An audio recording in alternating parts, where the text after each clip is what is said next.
Good evening, જય સ્વામિનારાયણ, જય શ્રી કૃષ્ણ અને જય માતાજી. આપ લોકોનું ફરી પાછું સ્વાગત છે મિત્રો આપણા યુપીએસસી ના સ્પેશિયલ વેબિનાર ની અંદર. આ વેબિનાર કયો તો વેબિનાર, સેમિનાર કયો તો સેમિનાર, ઓરિએન્ટેશન કયો તો ઓરિએન્ટેશન અને આ લેક્ચર કયો તો લેક્ચર. એ લેક્ચરની શરૂઆત મિત્રો ઘણા બધા લગભગ મોટાભાગના વિદ્યાર્થીઓથી મને લાગે છે કે ગઈકાલે પણ જોડાયેલા હતા. જે વિદ્યાર્થીઓ ગઈકાલે જોડાયેલા હતા એ લોકોને ખબર જ છે કે ગઈકાલે અનુરાજે થોડી ઘણી વાતો તો કરેલી હતી, યુપીએસસી પરીક્ષા વિશે વાતો કરેલી હતી, એને પોતાની સ્ટ્રેટેજી વિશે વાતો કરેલી હતી. પણ વચ્ચે વચ્ચે પાછું એને એવું કીધું કે આના માટે તમે રામાણી સાહેબને પૂછજો, આના માટે રામાણી સાહેબને પૂછજો. એટલે એના કરતા વધારે થોડી ઘણી વસ્તુઓ છે મિત્રો એ આજના સેશનની અંદર ઘણા ખરા જોઈને એવું લાગતું હશે સેવી કે આ નવું લઈને શું એવા ચકેડા બકેડા આંકડાકીય માહિતી લઈને એવા જો કયા બધા મેથેમેટિક્સ ભણાવવાના જો ના, આ મેથેમેટિક્સ નથી ભણાવવાના. પણ આજે જે વાત કરવી છે મિત્રો એ ખરેખર યુપીએસસી પરીક્ષાની અંદર જે હાર્દ છે મિત્રો એ મારે આજે હાર્દની વાત કરવી છે. એનું જે હાર્ટ જે છે એનું મેઇન શું કામ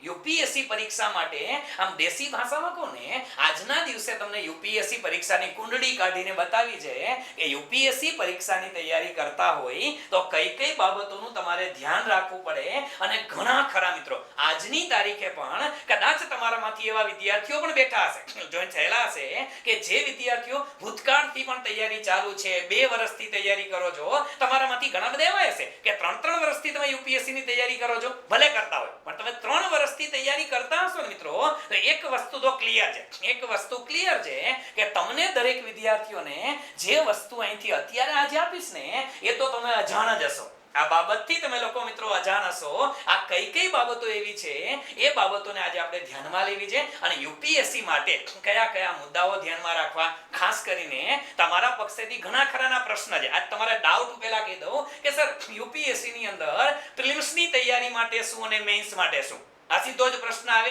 બીજો સળગતો પ્રશ્ન આવે સાહેબ ઓપ્શનલ સબ્જેક્ટ કયો રાખવો જોઈએ.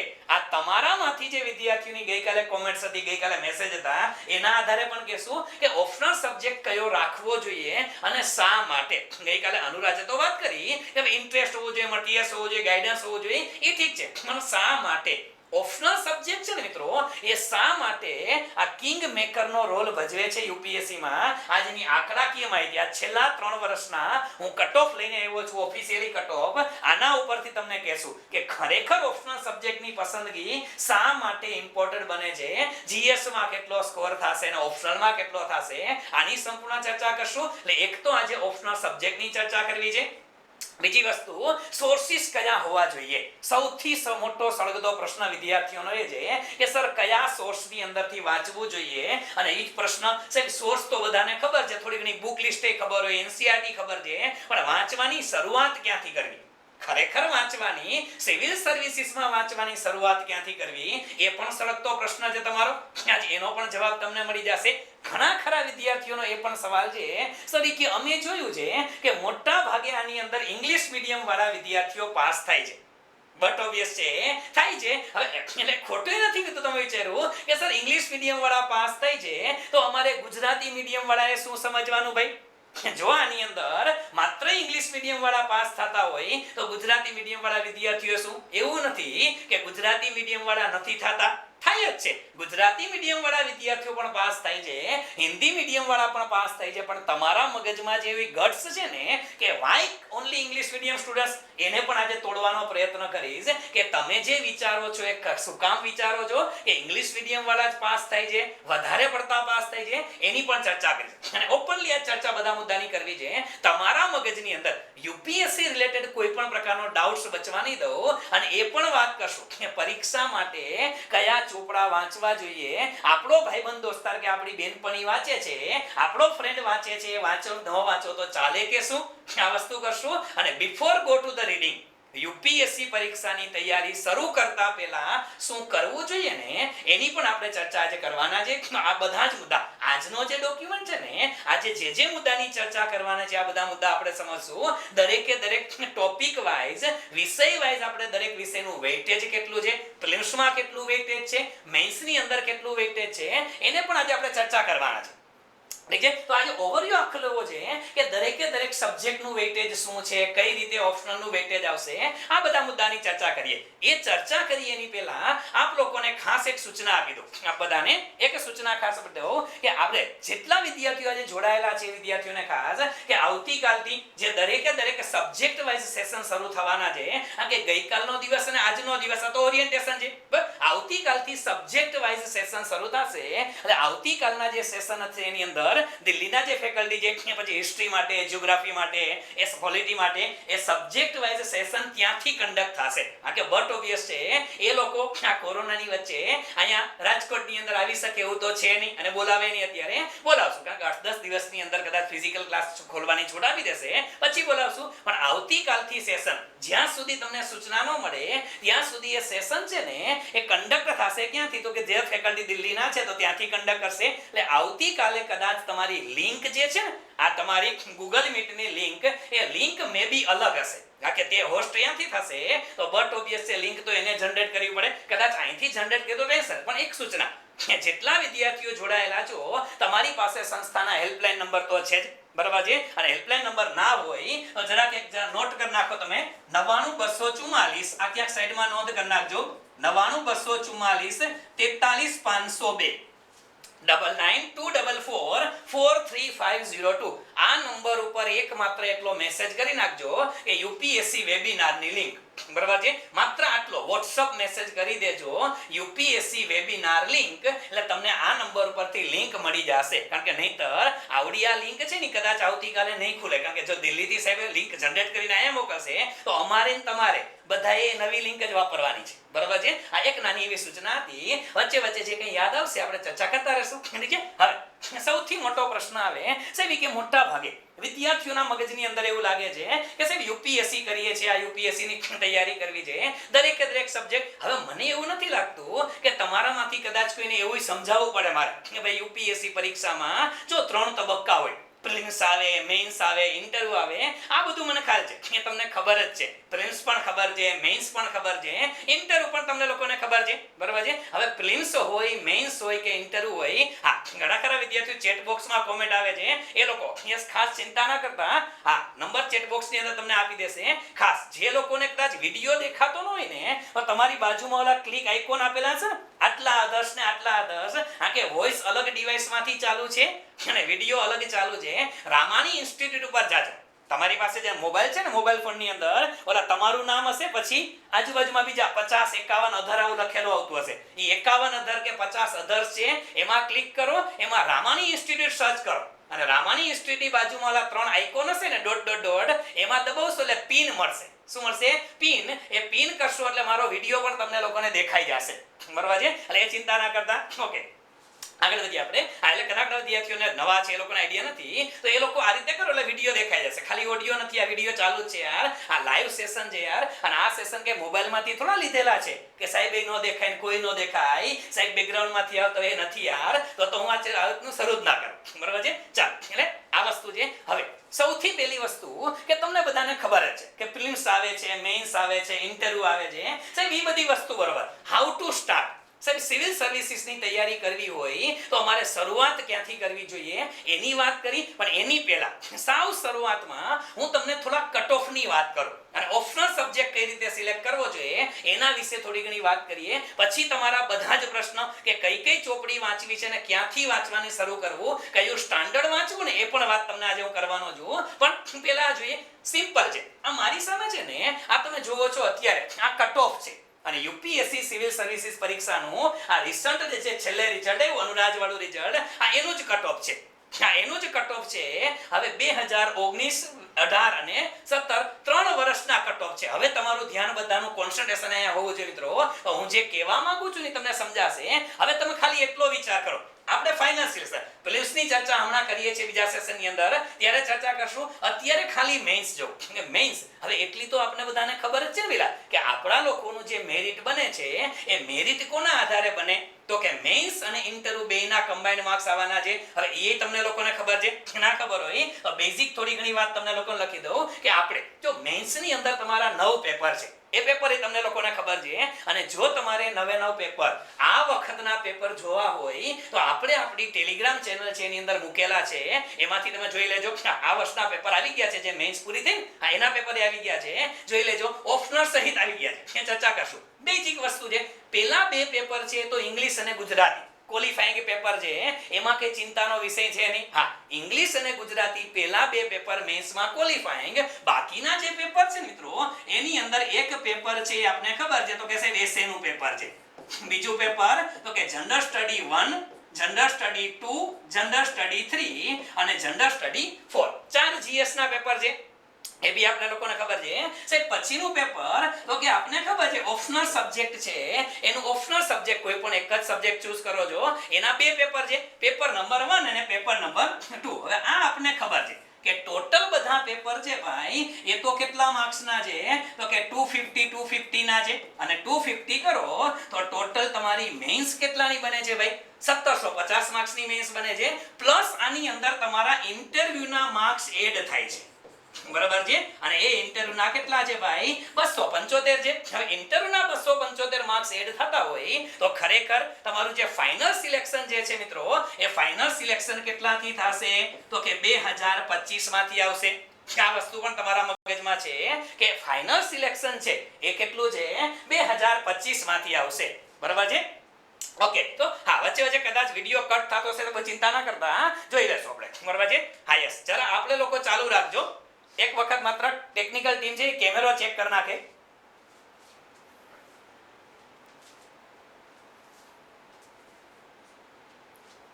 યસ, હા એટલે તમે ચિંતા કરતા નહીં. હા એટલે સેશન ચાલુ જ છે, લેફ્ટ ના થતા એની અંદર, આને કે પાછા રીજોઈન નહીં થાવ. ટેકનિકલ ટીમ માત્ર કેમેરો ચાલુ કરે છે ત્યાં સુધી. હા ત્યાં સુધી. હા એટલે કદાચ વચ્ચે વચ્ચે મિસ થતો તો કનેક્શન એટલા માટે. ઓકે, સર્વર કે નેટવર્કનો પ્રોબ્લેમ હોય, બહુ ટેન્શન ન લેવું. અને આનાથી હવે આદત પાડવી પડશે આપણે કે નવું ભારત છે. હા, અને હવે ટેકનોલોજીનો જમાનો છે, રૂબરૂ આવીને ભણતા તેની જગ્યાએ ઓનલાઈન તમે લોકો ભણો છો. ઘણા ફાયદા છે અને ઘણી નુકસાની છે, ચર્ચા કરશું એની પછી. આવતા રહીએ. ફાઇનલ મેરિટ આપણું કેટલામાંથી બને છે ભઈલા 2025 માંથી બને છે. આ ક્લિયર છે. હવે પેલો પ્રશ્ન હું તમને કહું, આગલી સ્લાઇડ ઉપર વયો જાઉં છું, જોજો.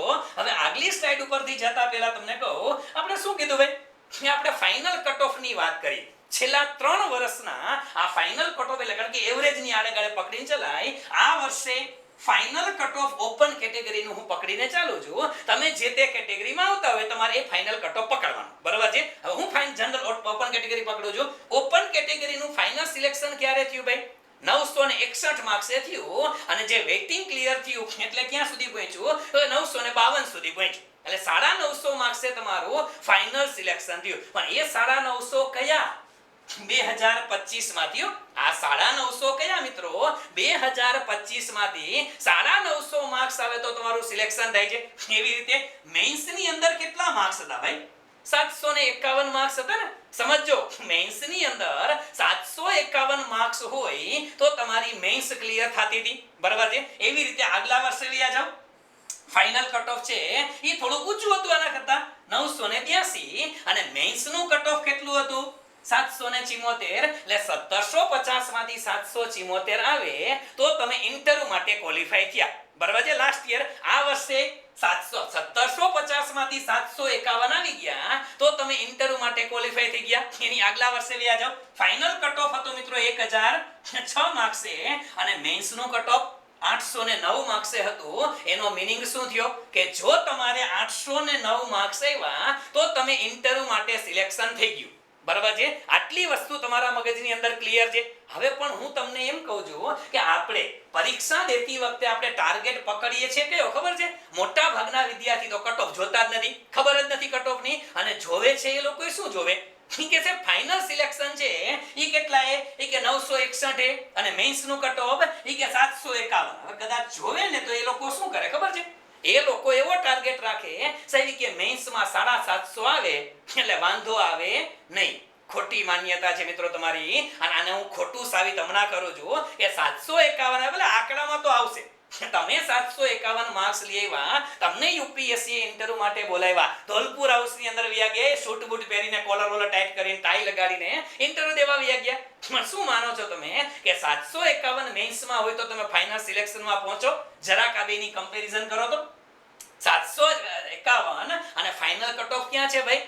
961 એ ફાઇનલ કટ ઓફ છે. જો ગણતરી મારી ખોટી ન હોય તો આ બેયનો ગાળો કેટલો થયો ભઈલા? 210 માર્ક્સનો ગાળો થયો. કેટલો ગાળો થયો? 210 માર્ક્સનો ગાળો છે.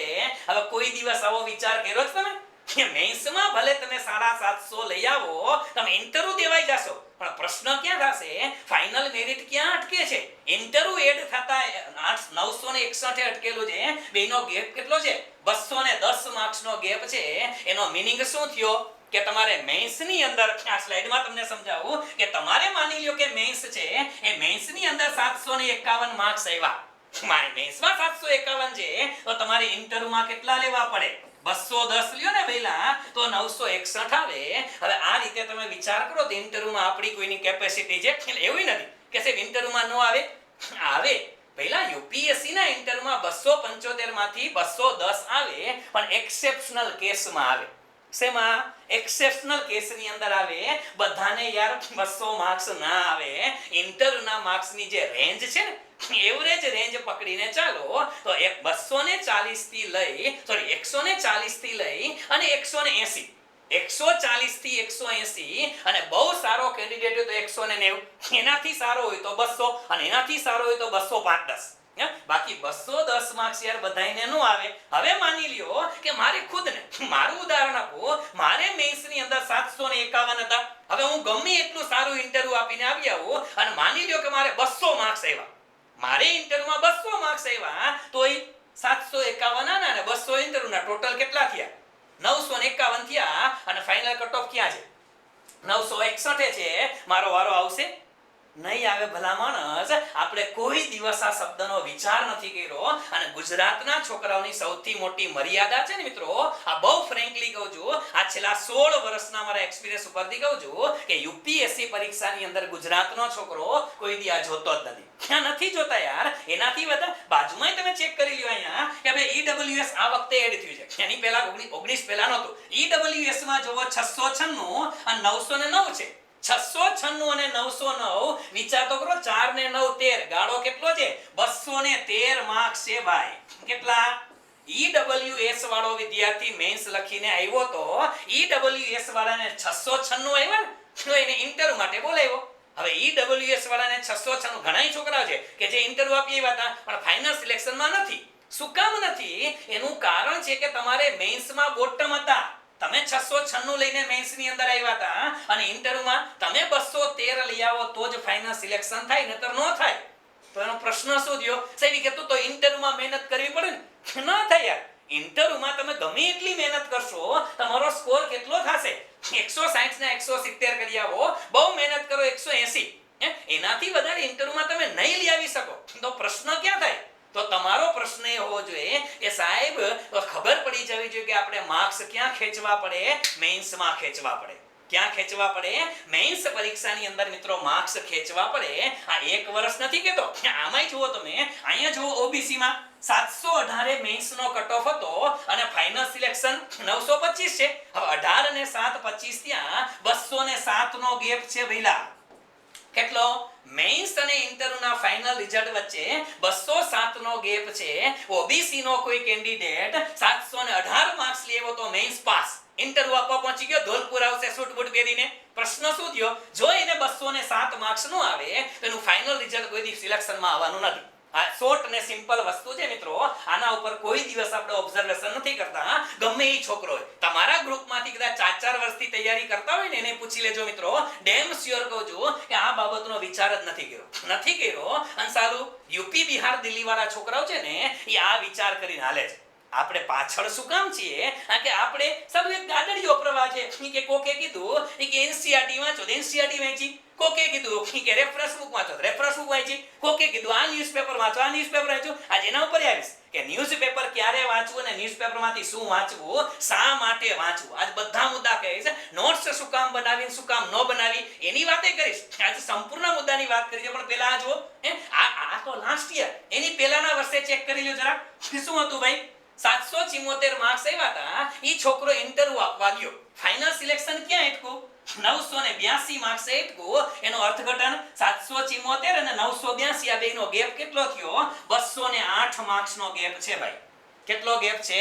208. એટલે જો ઓપન કેટેગરી વાળા વિદ્યાર્થીને મેન્સમાં 774 હોય અને ઇન્ટરવ્યુ આપીને આવે, જો ઇન્ટરવ્યુમાં 208 ન લઈ આવે ને તો એ છોકરો કોઈ દી પાસ થવાનો નથી. એવી રીતે બાજુમાં જો કે એ વખતે 18 માં ઈડબ્લ્યુએસ નહોતું મિત્રો, સીધું ઓબીસી હતું.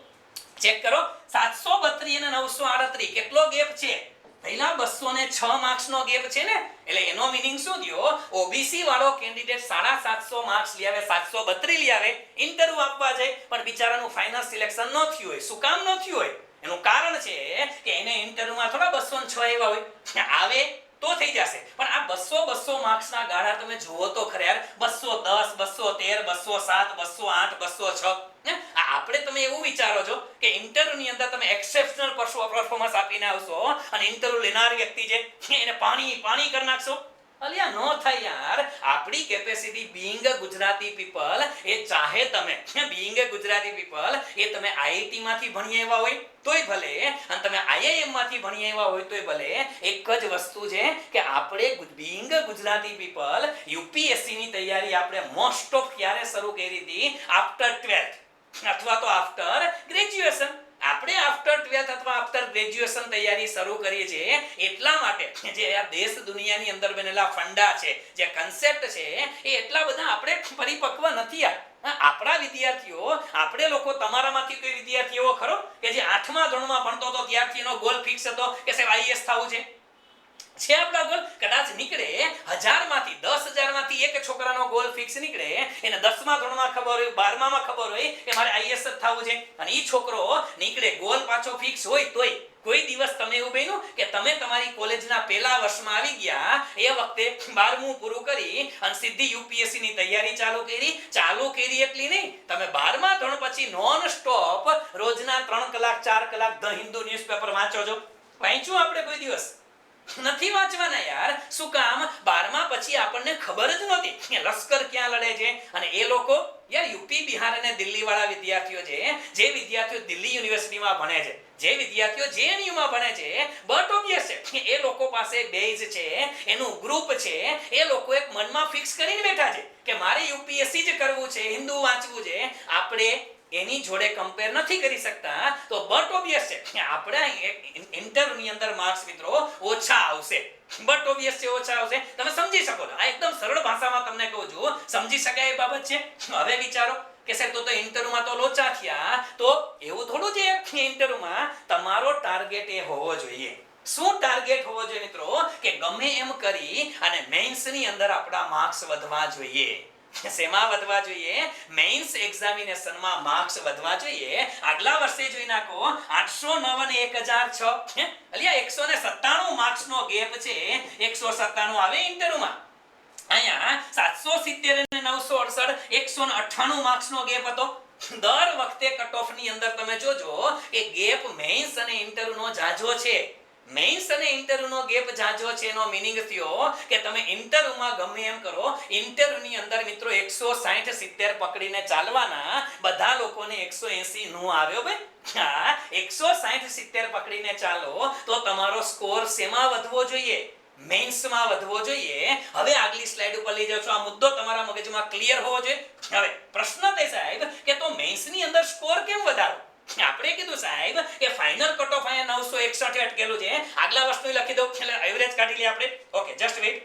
આગલું એક કટ ઓફ કાઢી લે. અહીંયા ફાઇનલ કટ ઓફ હતો આ 982 હતું 774. ઓકે, 982 અને 774 અહીંયા લખી નાખું છું. 774 અને 982, બરાબર છે. હજી આગલા વર્ષનું એક લખી નાખું એટલે મારે તમને સમજાવવા થાય. 809 અને 1006, બરાબર છે. ઓપન નું પકડીને હું આલું છું ભાઈ.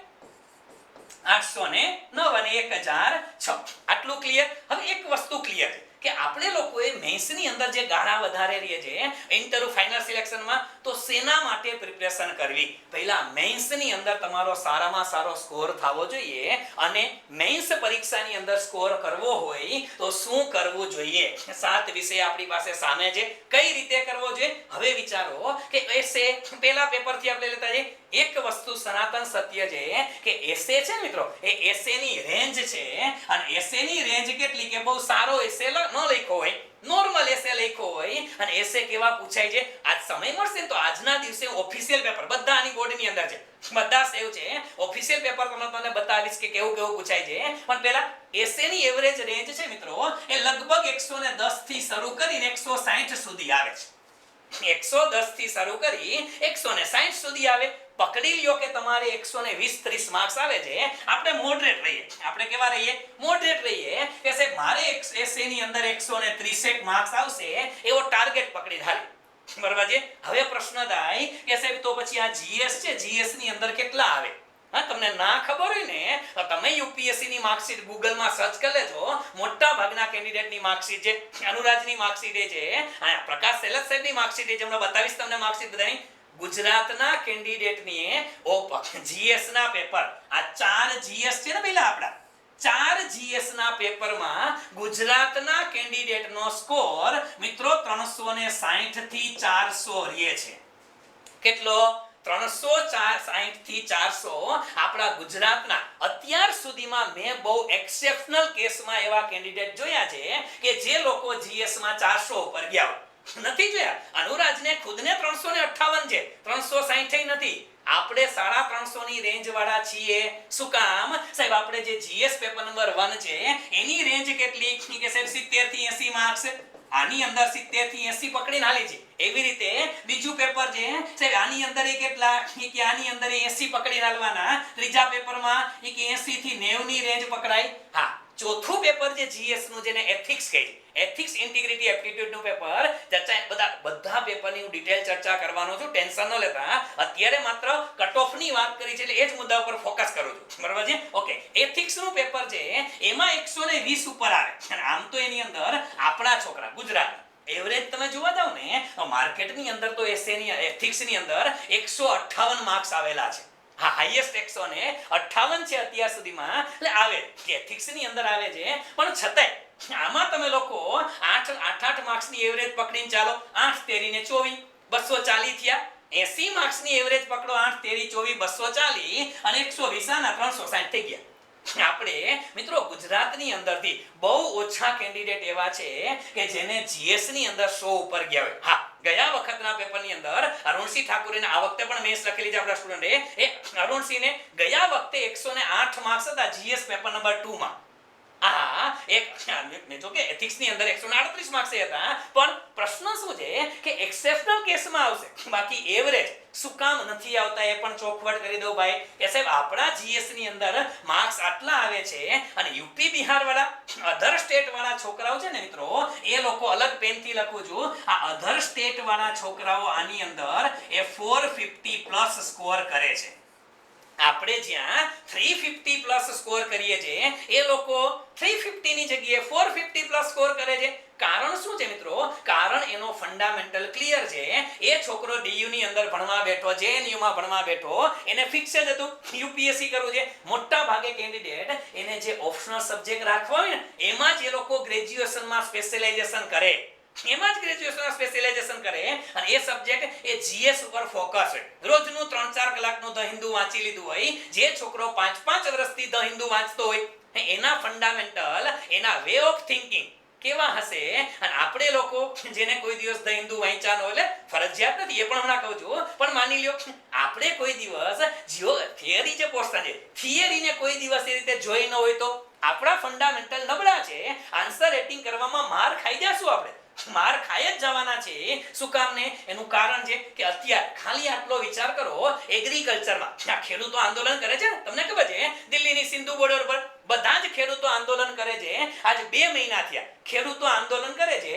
આપણામાંથી તૈયારી કરવા વાળા છોકરાએ કોઈ દી તસ્દી નથી લીધી કે સાહેબ મહત્વના 3 કૃષિ બિલ, આટલું તો ખબર છે કે 3 કૃષિ બિલ છે. આ 3 કૃષિ બિલનો વિરોધ કરે છે. હવે 3 કૃષિ બિલ કયા છે, શા માટે વિરોધ કરે છે, એના માટે બંધારણીય જોગવાઈ શું છે, આ કોઈ દિવસ આપણે વાંચી નથી વાંચી યાર. અને પરીક્ષામાં પછી અઠિયા મારવા માંડી. શું અઠિયા મારવા માંડી? એ કે ખેડૂતો આપણા ભારત દેશના અન્નદાતા છે. આપણા જવાબ આવા જ હોય છો, આ આવા જ છે. એનું કારણ કહું, આ વખતે આ મેન્સની અંદર 2 પેપર અગાઉ કીધા ને આપણે, કયા? આની અંદર બે પેપર ક્વોલિફાઈંગ, ગુજરાતી અને અંગ્રેજી. ગુજરાતીના પેપરમાં પહેલો જ નિબંધ છે, તમે જોજો તો ખરા આ વર્ષના પેપરની અંદર, આ ખેડૂતોના આંદોલનનો કૃષિ બિલનો એસે પૂછી નાખ્યો એને. હવે તમે શું લખો ગુજરાતીની અંદર જે એસે પૂછાય છે ને, તમને ના ખબર હોય તો ચોખવટ કરી દો, અલિયા 100 માર્ક્સનો એસે છે. કેટલા? 100 માર્ક્સનો એસે તમારે 600 શબ્દમાં લખવાનું છે કૃષિ બિલ ઉપર.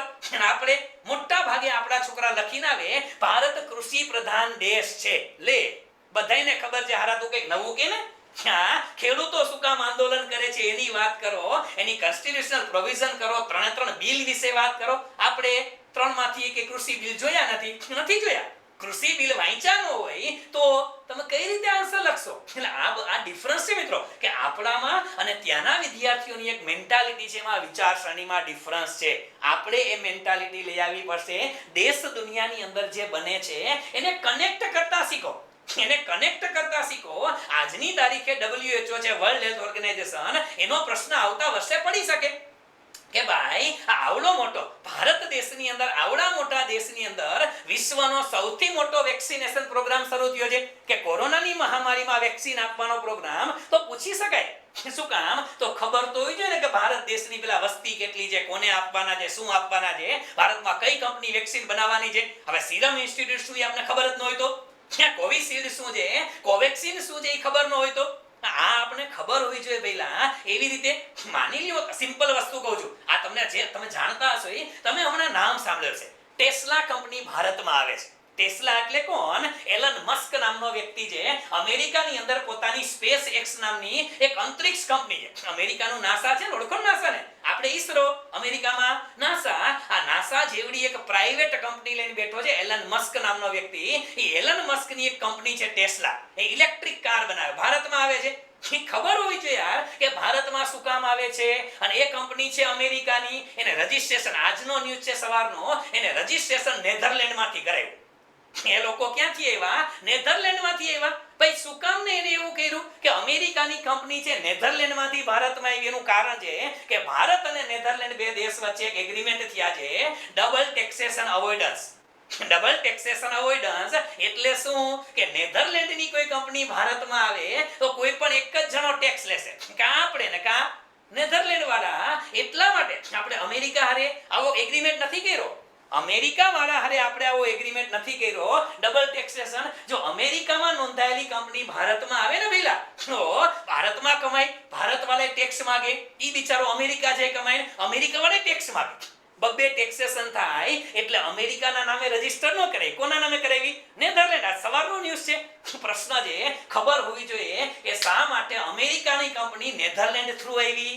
આ ખબર હોવી જોઈએ. આ વિચાર છે આપણી દેશ દુનિયામાં જે બને છે. પહેલા તો ઇલેક્ટ્રિક કારની ખબર ના હોય તો પ્રશ્ન ક્યાં થશે? એટલે what I mean to say is that કે જો ફંડા તમે ક્લિયર કરશો તો તમે લોકો અહીંયા 400 સુધી પણ પહોંચશો. નથી પહોંચતા કાંઈ વાંધો નહીં, અત્યારે 350 પકડીને તો હાલો. માની લ્યો કે 130 માર્ક્સ છે એ તમારા એસે ની અંદર આવ્યા. સમજો 130 તમારા એસે ની અંદર આવ્યા, આનું 370 લખો રાઉન્ડ ફિગર માટે કે 4 વિષયમાં તમે સારામાં સારું પરફોર્મન્સ કર્યું. નહીં યાર, આ બહુ અઘરી વસ્તુ છે, પણ માની લ્યો સારામાં સારું પરફોર્મન્સ કર્યું તો એ તમારા 370 માની લ્યો. હવે આ બેયનો ટોટલ કરો ને મિત્રો, એટલે તમને 500 માર્ક્સ જેવું મળે. બરાબર છે? હવે આગળ આવ્યો ઓપ્શનલ સબ્જેક્ટ. હવે આ ઓપ્શનલ સબ્જેક્ટમાં તમે વિચાર કરો તો મેઇન્સ નું કટ ઓફ કેટલું હતું? અહીંયા 751 હતું, અહીંયા 774 ને 800 હતું, અને અહીંયા હવે 751 કટ ઓફ. પણ ઇન્ટરવ્યુમાં ફાઇનલ સિલેક્શન અને ઇન્ટરનો 200 નો ગેપ હતો ને, 200 આવે એમ છે? નહીં આવે. મીનિંગ શું છે? મેઇન્સ ની અંદર તમારે કટ ઓફ કરતા 30-40 વધારે હોવા જોઈએ. યસ મિત્રો, ડેફિનેટલી કહું છું, મેઇન્સમાં કટ ઓફ કરતા 30-40 વધારે હોવા જોઈએ. સાદો આંકડો પકડીને હાલી કે 30-40 વધારે એટલે અહીંયા 751 છે, અહીંયા 774 છે. આના કરતા 30-40 વધારે હું 800 પકડીને હાલો તો આ વખતે તો ડખા થાય. આ વખતે ડખા થાય શું? કે માની લો તમારે મેઇન્સ ની અંદર 800 માર્ક્સ હોય અને ફાઇનલ સિલેક્શન ક્યાં હતું? 961 હતું. તો ઇન્ટરવ્યુમાં કેટલા આવવા જોઈએ? 161 આવે ને તો ફાઇનલ સિલેક્શન તમારું થાય. એટલે એટલીસ્ટ તમારા 800 તો પહોંચવું જ પડે. મિનિમમ મેન્સમાં કેટલા લેવા પડે પહેલા? 800 લેવા પડે. આપણે એસએમાં એવરેજ પકડીને હાલી 130, જીએસ માં સારામાં સારું કહું છું, સારામાં સારું પરફોર્મન્સ આપ્યું 370, બે થઈને કેટલા? 500. બટ ઓબ્વિયસ છે તમારા ઓપ્શનલ સબ્જેક્ટની અંદર કેટલા લેવા પડશે? નિયર અબાઉટ 300 લેવા પડે. હા, 5-10 માર્ક્સ આડા અવડા થાય. આમાં કદાચ તમારે 370 ના થોડાક વધી જાય, એસએમાં થોડાક વધી જાય, પણ એટલીસ્ટ મિત્રો 300 ની આડે ગાડે તમારે જો ઓપ્શનલ સબ્જેક્ટમાં માર્ક્સ આવે ને ભાઈ, તો જ આપણું ફાઇનલ સિલેક્શન. હું ઇન્ટરવ્યુ ની વાત નથી કરતો, ઇન્ટરવ્યુ તો તમારું 751 આવી જશે, પણ ફાઇનલ સિલેક્શન અગત્યનું છે ને. ઇન્ટરવ્યુ આપીને આવો તો તમને કોઈ આઈએએસ નથી બનાવવાના.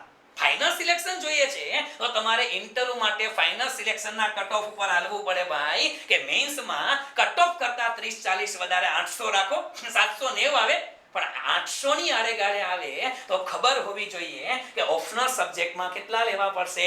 પહેલા 300 માર્ક્સ ઓપ્શનલ સબ્જેક્ટમાં લેવા પડે. હવે અહીંથી ગાડી શરૂ કરવાની. એસે ઓપ્શનલ સબ્જેક્ટ એવા કયા? એક વસ્તુ ક્લિયર છે. તમને એમ લાગે, હા, ઘણા છોકરાના મગજની અંદર, હવે તમારા વિચારો કહું, તમારામાંથી ઘણા ખરા છોકરાના મગજમાં એવો શબ્દ હોય સાહેબ કે ઓપ્શનલ સબ્જેક્ટમાં તો શું હોય? અમારા મગજમાં ઘણા બધા ઓપ્શનલ સબ્જેક્ટ છે. કયા કયા છે હું તમને જણાવી દઉં, તમે જણાવો કે નહીં. ઘણા લોકો વિચારે સાહેબ ઓપ્શનલ સબ્જેક્ટમાં કયો રાખવો છે? ઈ કે અમારે હિસ્ટ્રી રાખવો છે. ક્યાં? જે નામ મને મોટા ભાગે છોકરાઓ કહે છે એની વાત કરું છું. ઘણા છોકરા શું કહે, સાહેબ અમારે સોશિયોલોજી રાખવું છે.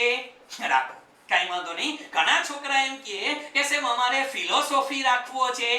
ઓકે, રાખો, કઈ વાંધો નથી. ઘણા છોકરા કહે અમારે પોલિટિકલ સાયન્સ અને ઇન્ટરનેશનલ રિલેશન, પીએસઆઈઆર કહે છે ને ટૂંકમાં, પીએસઆઈઆર રાખવો છે. રાખો, મને ક્યાં કઈ વાંધો છે.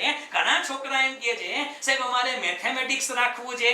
રાખી લ્યો, કઈ વાંધો નહીં. કોમર્સ વાળા એમ કે સાહેબ અમારે કોમર્સ અથવા તો મેનેજમેન્ટ રાખવું છે. રાખો, મને કઈ વાંધો નથી. અને ઘણા છોકરા એમ કે સાહેબ કે કાઈ નહીં, ગુજરાતી લિટરેચર રાખવું છે. રાખો. હવે હું તમને કહું કે આ બધા સબ્જેક્ટ તમારા મગજમાં છે ને, તમારા મગજમાં આવા સબ્જેક્ટ છે. કદાચ અધર સબ્જેક્ટ હોય તો આમાં માની લેજો કે તમારા ઘણા છોકરા એન્થ્રોપોલોજી ના બધું રાખે છે. મને કાઈ વાંધો નથી, પણ એક વસ્તુ ક્લિયર કટ છે.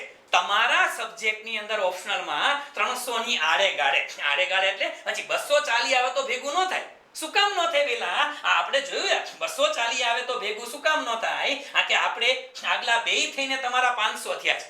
જીએસ માં કે આપણે એટલા બધા નથી 400 ઉપર જવા વાળા. અહીંયા 200 આવે તો નો હાલે, આપને નહીં પોસાય, કારણ કે આપણે જીએસ માં વીક છીએ, બરોબર છે. તો ઓપ્શનલ ની અંદર મિનિમમ 300 પહોંચવા પડે, અને ઈ ઓપ્શનલ માં 300 માટે કયો સબ્જેક્ટ સુટેબલ છે? હવે હું તમને એક તમારા મગજના જે મેજર સબ્જેક્ટ, મને વિદ્યાર્થીઓ મેસેજ કર્યા એની વાત છે. તમારો પર્સનલ કોઈ સબ્જેક્ટ વિશે ડાઉટ હોય તો આપણે છેલ્લે લેશું, બરોબર છે. હવે હિસ્ટ્રી, ભાઈ તમે લોકો જો આ ચોખવટ કરતો જાવ કે તમે બીએ વિથ હિસ્ટ્રી અથવા તો એમએ વિથ હિસ્ટ્રી કરેલું હોય તો તમે આ સબ્જેક્ટ વિચારવાનો, નહીં તો રાખ દેવાનો. બહુ સ્પષ્ટ કહું છું, યા તો BA with history yeah MA with history કરેલું હોય, અને કાં પછી તમને ઇતિહાસ વાંચવામાં એટલો બધો રસ હોય કે ઇતિહાસ વાંચો ત્યારે તમે લોકો 12 કલાક વાંચી શકો છો, તો તમારે હિસ્ટ્રી રખાય, નહીંતર ન રખાય. મોટા ભાગે કહું છું કે ઇતિહાસ એવો વિષય છે, એવું નથી કે સાહેબ આમાં માર્ક્સ નથી આવતા, આવે છે, પણ જે એક્સેપ્શનલ અપવાદ રૂપ કિસ્સામાં 300 માર્ક્સ આવે, નહીંતર અલિયા આના એવરેજ માર્ક્સ છે ને ઈ 260 ની આડે ગાડે છે. 10 માર્ક્સ પ્લસ માઇનસ હોઈ શકે આની અંદર, પણ એવરેજ 260 માર્ક્સ આવે છે. હવે આપને પોસાય? નહીં પોસાય. પહેલા હું તમને કહું, આપને એટલા માટે નહીં પોસાય કારણ કે આપણે જીએસ ની અંદર એટલા બધા નથી. યુપી બિહાર વાળા એને પોસાય છે. શું કામ ને? ઈ 130 માર્ક્સ ક્યાં લેવા? એસએ માં. પણ એ લોકો જીએસ માં કેટલા માર્ક્સ લઈ આવે છે? પહેલા એ લોકો 400 પ્લસ હોય છે. માત્ર 400 પકડી ના લો, 400 પ્લસ માર્ક્સ એના હોય છે. તો બટ ઓબ્વિયસ છે, એ માની લ્યો કે 420 પકડો, સાદો આંકડો. હા કે તને આવો આંકડો ન રખાય, આવી માથાકૂટમાં ન પડતા. 13 નંબર ને 420, 420 પકડો. એને 450 આવે જ છે, પણ 420 પકડો. એને બે થઈને કેટલા થઈ ગયા લ્યા? તો કે 550 માર્ક્સ થઈ ગયા. હવે એને એ હિસ્ટ્રી ઓપ્શનલ રાખે, અને હિસ્ટ્રીમાં 250 લ્યા. કેટલા? 250. બેડો પાર થઈ ગયો ભાઈ, એને તો 800 થઈ ગયા. શું કામ? એની પાસે બેકઅપ કેનું છે?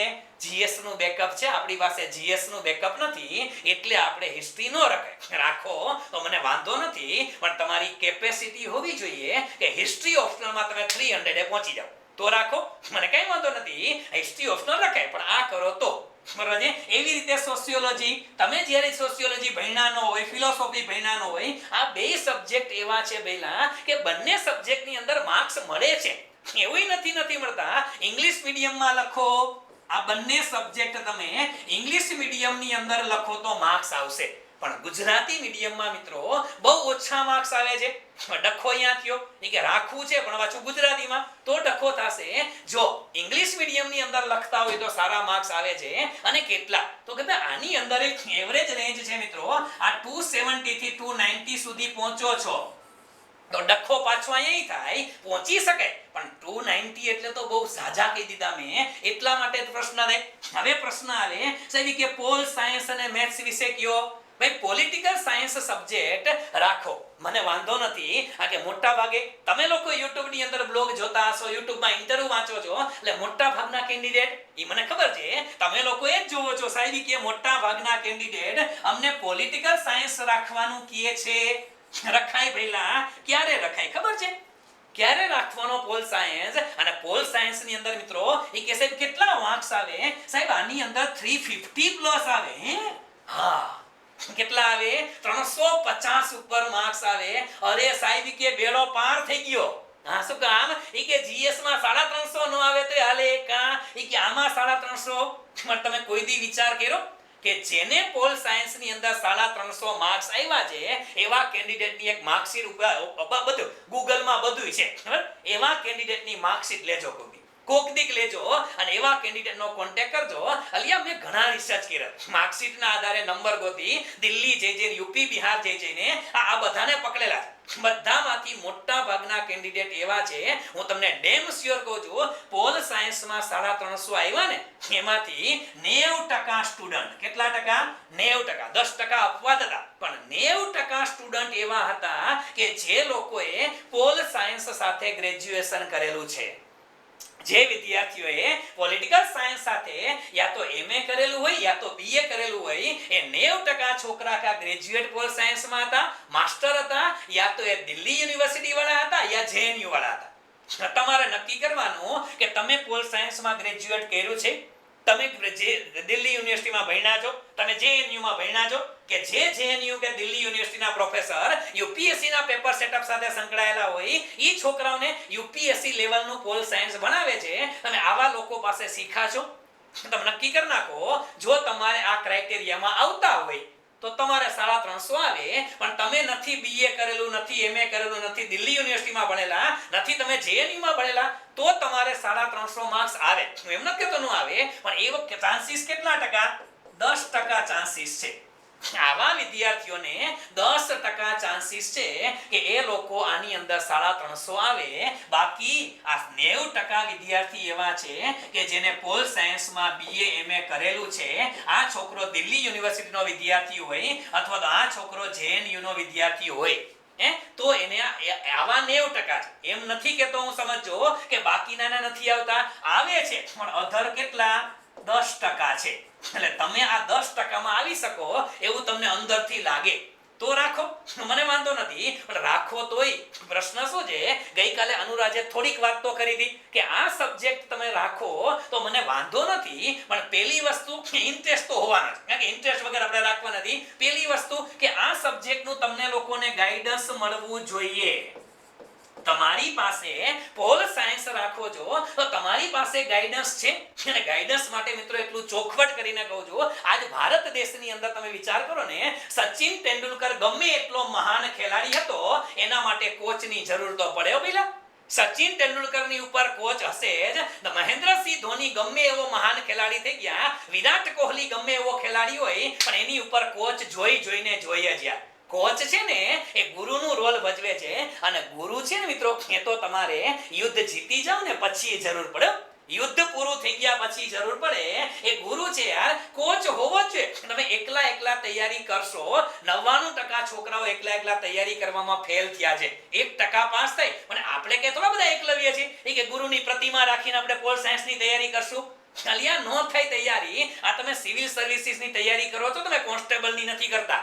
હા, તમે તલાટીની તૈયારી નથી કરતા, એ ચોપડી વાંચીને થઈ જશે. તમારે ગાઈડની જરૂર પડશે જ, ડેમ શ્યોર છે પડે. અને હું તો કહું છું, મહાભારતનું ઉદાહરણ વચ્ચે એક ટાંકી દઉં છું. આ સાઈડ ટ્રેક થઈને તમને ખબર છે મહાભારતનું યુદ્ધ પૂરું થઈ ગયું. યુદ્ધ પૂરું થઈ ગયું ને, આ કૌરવો બધાય મૃત્યુ પામ્યા, પાંડવો જીતી ગયા. પાંડવો જીતી ગયા પછી કોને મળવા ગયા? ધૃતરાષ્ટ્રને. ઓળખો છો ને, લોકડાઉનમાં જોઈએ છે મહાભારત. ધૃતરાષ્ટ્રને મળવા ગયા. ધૃતરાષ્ટ્રે શું કીધું? આ કે એનો પ્રિય પુત્ર દુર્યોધન, દુર્યોધનને મારી નાખ્યો કોને? ભીમે. અને ધૃતરાષ્ટ્ર જ્યારે ભીમને એમ કહે છે કે ભીમ મારો દીકરો આવી જા, ગળે લાગવું છે. એ વખતે તમને ખબર હોય આ બનાવ, એ વખતે કૃષ્ણ ભગવાને ભીમને રોક્યો હતો કે ભાઈ રેવા દે. એને શું કર્યું? એલી એક મોટી પ્રતિમા હતી, એ લોખંડની કે પથ્થરની જે પ્રતિમા હતી એ ભીમની જગ્યાએ પ્રતિમા મૂકી. અને ધૃતરાષ્ટ્રે એને ભીટ બથમાં વેલો અને શું કર્યું? પ્રતિમા તોડી નાખી. જો એ વખતે શ્રી કૃષ્ણએ એટલું ન કીધું હોત ને કે ભીમ આગો રહી જા, તો એ જેમ ઓલી પથ્થરની પ્રતિમાના ચૂરે ચૂરા નીકળી ગયા હતા ને, એમ ધૃતરાષ્ટ્ર ભીમના ચૂરે ચૂરા કાઢી નાખ્યા. ભીમા દુનિયામાં ન રહ્યો હોત. એ કામ કોનું હતું? અલિયા ગુરુનું કામ હતું. એમનેમ ના થાય યાર. મહાભારતના યુદ્ધની અંદર જીતાડવામાં પણ ફારો શ્રી કૃષ્ણનો હતો. અને જીતી ગયા પછી પણ આ ભીમને છેલ્લે યુદ્ધ પતી ગયા પછી જરૂર પડે પેલા કોચ વગર શક્ય નથી. દુનિયાની કોઈ પણ ગેમ્સ લ્યો, કોઈ પણ યુદ્ધ લ્યો, એની અંદર કોચ હોવો જોશે. જો તમારી પાસે કોઈ પરફેક્ટ કોચ છે, પર્સનલ ગાઈડન્સ મળી શકે એમ છે, એવો વ્યક્તિ છે, એવા તમારી પાસે કોચ છે, તમારા ટીચર છે, પ્રોફેસર છે, ધેન ઇટ્સ ઓકે. પણ જો તમારી પાસે કોચ જ નથી તો તમે ક્યાં ભૂલ કરો છો તમને કોણ કહેશે યાર? કોણ કહેશે? ભૂલ કરો એ ડાયરેક્ટ યુપીએસસી માં ખબર પડે તો યુપીએસસી કહે, પણ માર્ક્સ માં કહે. એટલે શું આપણે દર વખતે યુપીએસસી કહે ધ્યાન રાખવાનું નહીં? લ્યા આપને ખબર હોય છે કે ગાઈડન્સ મળવું જોઈએ. તમારી પાસે કોઈ પણ એવો વ્યક્તિ હોય કે જે તમને પોલ સાયન્સમાં ગાઈડ કરે, જે બધા સબ્જેક્ટ પોલ સાયન્સ નહીં પણ તમને ગાઈડન્સ આપે એવો વ્યક્તિ હોવો જોઈએ. બીજી વસ્તુ કે તમારી પાસે એ સબ્જેક્ટનું મટીરીયલ્સ હોવું જોઈએ. અને મટીરીયલ્સ એટલે મિત્રો હું સ્ટાન્ડર્ડ મટીરીયલની વાત કરું છું, આલિયા માલિયાનું મટીરીયલ્સ નહીં. તમારી પાસે જે તે સબ્જેક્ટ માટેનું એકદમ સ્ટાન્ડર્ડ મટીરીયલ્સ હોવું જોઈએ. જો સ્ટાન્ડર્ડ મટીરીયલ નથી તો તમે કઈ રીતે તૈયારી કરી શકશો યાર? તમે એમએ નથી કર્યું, બીએ નથી કર્યું, તમે કે ભણ્યા નથી, તમે માત્ર માર્કેટની અંદર ચોપડીઓ મળે. હવે તો ટેલિગ્રામનો જમાનો છે. એ કે સાહેબ ટેલિગ્રામમાં ઘણી બધી પીડીએફ છે. ટેલિગ્રામમાં ઘણી બધી પીડીએફ છે. અલિયા ખાલી પીડીએફ ના આધારે પાસ થતા હોત ને તો ભારત દેશના ખૂણે ખૂણે આઈએસ હોત. ના થાય ટેલિગ્રામની પીડીએફ ના આધારે પાસ યાર. ગાઈડન્સ નથી, મટીરીયલ્સ નથી, શું કરશો? તમારી પાસે સારામાં સારું મટીરીયલ્સ એટલે કેવું કે તમારે મટીરીયલ્સ ચેક કઈ રીતે કરવાનું ભાઈ? દરેક સબ્જેક્ટ માટે, દરેક ઓપ્શનલ સબ્જેક્ટ માટે મટીરીયલ કેવી રીતે પસંદ કરાય? તો એક જ ક્રાઇટેરિયા છે. યુપીએસસી ના ઓપ્શનલ સબ્જેક્ટના છેલ્લા 10 વર્ષના કે છેલ્લા 5 વર્ષ પકડો ને, છેલ્લા 5 વર્ષના પેપર લઈ લેવાના. શું કરવાનું? છેલ્લા 5 વર્ષના પેપર લઈ લેવાના. જો તમને કદાચ ઓનલાઈન ન મળે તો મને કહેજો. એક આપણે હેલ્પલાઈન નંબર અગાઉ લખાવ્યા, એ હેલ્પલાઈન નંબર પર મેસેજ કરી દેજો. તમને અહીંથી પેપર પ્રોવાઈડ કરી દેશું, મળી જશે. આપણી ટેલિગ્રામ ચેનલમાં મળશે. 5 વર્ષના દરેક ઓપ્શનલના પેપર આપણી પાસે પડ્યા છે. ઓપ્શનલના પેપર જોવાના અને પેપર જોઈને ચેક કરવાનું કે તમારી પાસે જે મટીરીયલ છે એમાંથી કંઈ પૂછાણું છે કે નથી પૂછાણું. જો તમને લાગે કે હા સાહેબ આપણી પાસે જે સ્ટાન્ડર્ડ મટીરીયલ છે, કહેવાતું સ્ટાન્ડર્ડ, એમાંથી લગભગ 70-80% પૂછે, 100% તો એક એમાંથી ન ભાઈ શક્ય નથી. એમાંથી 70-80% પૂછાય છે તો મટીરીયલ રાખો. નહીતર જાવા દ્યો કચરામાં યાર. ખબર તો પડે ને કે તમે જે થોથા વાંચો છો એમાંથી કાંઈ પૂછાતું નથી તો વાંચીને એનો ફાયદો શું છે? પેલા આપણે સૌથી મોટી ભૂલ અહીંયા કરીએ છીએ કે આપણી પાસે નથી કોચ હોતા. પર્સનલ સબ્જેક્ટ માટે નથી કોઈ ગાઈડ કરી શકે એવા વ્યક્તિ. અને કોચ એટલે તમારા એસ્પાયરન્ટ પણ હોઈ શકે, કોઈ ટીચર પણ હોઈ શકે કે જે ટીચર તમને ગુજરાતી વિશે માહિતી આપે, જે ટીચર તમને સોશિયોલોજી વિશે માહિતી આપે, જે ટીચર તમને ફિલોસોફી માટે માહિતી આપે. આવો ગાઈડ તમે એની પાસે જઈ શકો, સમજી શકો, ડાઉટ ક્લિયર કરી શકો. તમે પેપર લખો છો તો પેપરનું એસેસમેન્ટ એ થવું જોઈએ ને પહેલા. પેપરનું એસેસમેન્ટ થવું જોઈએ. શું કામ? યાર તકલીફ પડે એસેસમેન્ટ ન થાય તો તમે ગધા મજૂરી કરી, ગમે એટલી મહેનત કરી, મજૂરી કરી અને પરીક્ષા આપી, પેપર લખી આવો છો, પણ એની પહેલા નેટ પ્રેક્ટિસ કરવી પડે કે નહીં? નેટ પ્રેક્ટિસ કરો છો, તમે પેપર લખો છો, યુપીએસસી ઓપ્શનલના પેપર લખ્યા પછી શું ખાલી લખવાથી ફાયદો ન થાય મિત્રો. સૌથી મોટી મર્યાદા ગુજરાતની હું તમને કહું છું મિત્રો, બિંગ ગુજરાતી, અને મને ખબર છે 16 વર્ષથી આ ફિલ્ડમાં છું, ગુજરાતની સૌથી મોટી મર્યાદા એ છે કે મોટા ભાગના ઓપ્શનલ સબ્જેક્ટ માટે આપણી પાસે એવા વ્યક્તિ જ નથી કે જેની પાસે તમે ઓપ્શનલ સબ્જેક્ટના પેપર ચેક કરાવવા જઈ શકો. યાર જઈ શકો? તમે દર વખતે દિલ્હી જાશો, દર વખતે કોઈને કોઈ કોચિંગ ઇન્સ્ટિટ્યૂટની ટેસ્ટ સિરીઝ બંધાવશો? નહીં શક્ય બને યાર. અને કેટલું ગાઈડન્સ મળે? તમે ટેસ્ટ સિરીઝ ઓનલાઈન બંધાવો છો, મને વાંધો નથી બંધાવવાની યાર. અનુરાજને કીધું તો તારા હેન્ડરાઇટિંગ સુધારવાના છે, ઘણી બધી વસ્તુ તારે જોઈએ છે, ટેસ્ટ સિરીઝ બંધવી લે. એની ટેસ્ટ સિરીઝ બંધવેલી હતી, છેલ્લે હળીમળીને છેલ્લે આવ્યું પાછું આયા ને સેવી કે આમાં કઈ મજા નથી આવતી, તમે ચેક કરી દો. રિયાલિટી છે. અને એને કીધું હશે કદાચ તમને, તમે ચેક કરી દો સાહેબ કે નથી ભેગું થતું. શું કામ ને? એને તો જીએસ નો પ્રશ્ન હતો, પણ ઓવરઓલ કહું છું, ઓવરઓલ પ્રશ્ન એ છે કે આપને જે ઓપ્શનલ સબ્જેક્ટ રાખો, મને કાંઈ વાંધો નથી તમે સોશિયોલોજી રાખો તો, મને કોઈ વાંધો નથી ફિલોસોફી રાખો, પોલ સાયન્સ રાખો, પણ પોલ સાયન્સના પેપર લખ્યા પછી તમને કોઈ વ્યક્તિ ચેક કરી દેવો હો તો જોશે કે જે તમને પેપર ચેક કરીને કે બેટા આ તે 500 માર્ક્સના બે પેપર લખીને આવ્યા ને, એમાં તને 230 મળે એમ છે કે એમાં તને 300 મળે એમ છે. આવો કોક વ્યક્તિ તમને કહે તો ખબર પડે કે સાહેબ આપણે શું સુધારવાનું છે, ક્યાં ઇમ્પ્રુવમેન્ટ કરવાની જરૂર છે. હવે આપને એ જ ખબર નથી સાહેબ, ગાઈડ નથી ને આપણી પાસે, નથી એક તો સમજાવી ગાઈડ, બીજું નથી સ્ટાન્ડર્ડ મટીરીયલ, અને નથી એસેસમેન્ટ કરી દે એવો કોઈ વ્યક્તિ, તો શું કરશો તમે? તમે ખુદ વિચાર કરો મિત્રો કે તમારી પાસે આવો કોઈ વ્યક્તિ ન હોય, આ કાંઈ ન હોય તો ઇન્ટરેસ્ટ તો આવે. ઇન્ટરેસ્ટ એવી વસ્તુ છે કે સબ્જેક્ટ વાંચો, યુપીએસસી ની તૈયારી કરનારા વિદ્યાર્થીએ એ સબ્જેક્ટ ફાવે કે ન ફાવે, ઇન્ટરેસ્ટ લેવો જ પડે. ક્યાં જાવ? આઈએસ થવું હોય તો ઇન્ટરેસ્ટ લેવો પડે. પેલા તમને એમ લાગે છે હિસ્ટ્રીમાં મજા ન આવે તો પ્રિલિમ્સમાં હિસ્ટ્રી આવે છે ને મેઇન્સમાં આવે છે, બેયમાં પૂછાય. તમને એમ લાગે કે ઇકોનોમીમાં ન મજા આવે, પીટીમાં આવશે અને મેઇન્સમાં આવશે, ઇન્ટરવ્યુમાં પૂછશે. એટલે ઇન્ટરેસ્ટ વસ્તુ એવી છે એ ડેવલપ કરવાનું. હા, પછી એકદમ વિષયનું નામ સાંભળીને સૂઘ ચડતી હોય તો નહીં કરવાનો, બાકી ઇન્ટરેસ્ટ ડેવલપ કરવો પડે મિત્રો. આ વસ્તુ છે, એટલા માટે કહું છું આ બધા દરેક સબ્જેક્ટ માટે લાગુ પડે. એ મેથેમેટિક્સ માટે પણ હું બોલ્યો એ લાગુ પડે, એ કોમર્સ મેનેજમેન્ટ માટે લાગુ પડે, ગુજરાતી લિટરેચર માટે લાગુ પડે, દરેકે દરેક સબ્જેક્ટ માટે લાગુ પડે કે તમારી પાસે ઓપ્શનલ માટે ગાઈડન્સ હોવું જોઈએ, પરફેક્ટ મટીરીયલ્સ હોવું જોઈએ.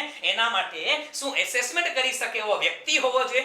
આ બધા જ મુદ્દાઓ જે છે એ કન્સિડર કરવાના. અને જેમ ગઈકાલે અનુરાજે પણ તમને કીધું હતું મિત્રો કે આ બધું કરવા માટે બેઝિક વસ્તુ એ છે કે ઓપ્શનલ હંમેશા એવો રાખવો કે તમે જીએસ વાંચીને થાકી ગયા હોય, કંટાળી ગયા હોય, ઓપ્શનલ વાંચો ત્યારે રિલેક્સ થઈ જાઓ. ઓપ્શનલ વાંચો ત્યારે રિલેક્સ થઈ જાઓ, આવો ઓપ્શનલ રખાય. ઘણાને એવો ઓપ્શનલ પસંદ કરી લીધો હોય, ઈ કે સાહેબ જીએસ માં કંટાળો આવે અને ઓપ્શનલ માં ઈ કે ડબલ કંટાળો આવે, તો તમે કઈ રીતે ઓપ્શનલ પાસ કરશો યાર? નહીં થઈ શકે. ઓપ્શનલ સબ્જેક્ટની તૈયારી યાદ રાખજો. આ રીતે ઓપ્શનલ સબ્જેક્ટની તૈયારી અને કી ફેક્ટર છે યાર, કિંગ મેકર છે ઓપ્શનલ સબ્જેક્ટ. તમને એમ લાગે કે તમે 200 250 આ બધા ઓપ્શનલ સબ્જેક્ટની અંદર જે હ્યુમેનિટીઝ વાળા વિદ્યાર્થીઓ છે, આર્ટ્સ વાળા વિદ્યાર્થીઓ છે, એ હિસ્ટ્રી રાખે છે, જીઓગ્રાફી રાખે છે, પબ્લિક એડમિનિસ્ટ્રેશન રાખે છે, એ રાખે છે. એ લોકોને મેઇન આની અંદર બધાને 240 માર્ક્સ આવે છે, રાજી થઈ જાય છે. શું કામ? એને જીએસ માં ખેંચી લીધા હતા, એને 240 આવે ને તો એ ફાઇનલ સિલેક્શન થઈ જાય. આપણે ઈ નથી, આપણે 240 આવે તો આપણું ઇન્ટરવ્યુ તો આવી જાય, કદાચ ઇન્ટરવ્યુ આવી જાય, ફાઇનલમાં આપણો વારો આવે એમ નથી, કારણ કે આપણું જીએસ નબળું છે. તો જીએસ ના 4 પેપરને સ્ટ્રોંગ બનાવવા, એના કરતા હું વધારે સારું માનું છું કે ઓપ્શનલ ને સ્ટ્રોંગ બનાવાય. ઓપ્શનલ ને સ્ટ્રોંગ બનાવી નખાય, કારણ કે જીએસ માં માત્ર અને માત્ર જીએસ પેપર નંબર 1 પકડી લો ને, ક્યાં ગયો પેપર વ્યા ગયો? ઉભા રહ્યો 1 મિનિટ. અચ્છા, આગળ પાછળ ક્યાં સ્લાઇડ વે ગઈ? જોઈ લો જરા, આગળ પાછળ જતા નહીં. ઓકે, જીએસ પેપર નંબર 1 છે. હવે પેપર નંબર 1 સિમ્પલ ભાષાની અંદર કહું, આગળ બધું સમજાવું. પેપર નંબર 1 પકડીને ચાલો સાહેબ કે જીએસ પેપર નંબર 1 ની અંદર કયા સબ્જેક્ટ આવે? બધાને ખબર છે કે આની અંદર એક તો હિસ્ટ્રી આવે, હિસ્ટ્રી અને આર્ટ એન્ડ કલ્ચર, બરોબર છે. બીજો કયો આવે તો કે આની અંદર જીઓગ્રાફી આવે, ત્રીજો કયો આવે? સોસાયટી આવે. હવે આપણે લોચા ક્યાં થાય ખબર છે? આપણે હિસ્ટ્રી કરી, જીઓગ્રાફી કરી, સોસાયટીને ઓપ્શનમાં કાઢ્યું હોય. શું કામ? સોશિયલ ઇશ્યુ આપણે કોઈ દી કરતા નથી. આ વખતના પેપરની વાત કરું છું મિત્રો. આ વખતે યુપીએસસી મેન્સના પેપરમાં હિસ્ટ્રી પૂછાણું કેટલું? તો કે 75 માર્ક્સનું, જીઓગ્રાફી પૂછાણું તો કે 100 માર્ક્સનું, અને સોશિયલ ઇશ્યુ 75 ના. હવે જો તમે સોશિયલ ઇશ્યુ કર્યા જ ન હોય તો 75 ઉડી ગયા. મેન્સમાં 250 માંથી 75 ઉડે એટલે નાઈ નાખવાનું, પછી ભૂલી જવાનું. આવતા વર્ષે પાછી પીટી ની તૈયારી કરવા જ માંડવાની. 75 મૂકીને આવો તો વારો આવે ના આવે. આપણે અને એમાં અમુક છોકરાઓ તો એવા મગજ, મને ખબર, હું ઓળખું પર્સનલી, મને ખબર છે એ કે સાહેબ હિસ્ટ્રીમાં એવા ગાંડાની જેમ મહેનત કરે હિસ્ટ્રીમાં, ઇતિહાસમાં, કેમ જાણે આખા યુપીએસસી માં ઇતિહાસ એક જ વિષય આવતો હશે. અલિયા ઘણું બધું છે. અને ઘણા છોકરાને મેં આ 3 વર્ષથી 4 વર્ષથી કહું છું કે તમને ના ફાવે તો તમે વર્લ્ડ હિસ્ટ્રી મૂકી દો. આ શબ્દ કદાચ તમારામાંથી જે જૂના છોકરા બેઠા હશે એને મેં અવારનવાર કીધું છે કે અલિયા વર્લ્ડ હિસ્ટ્રી ના કરો, ના કરો, ના કરો.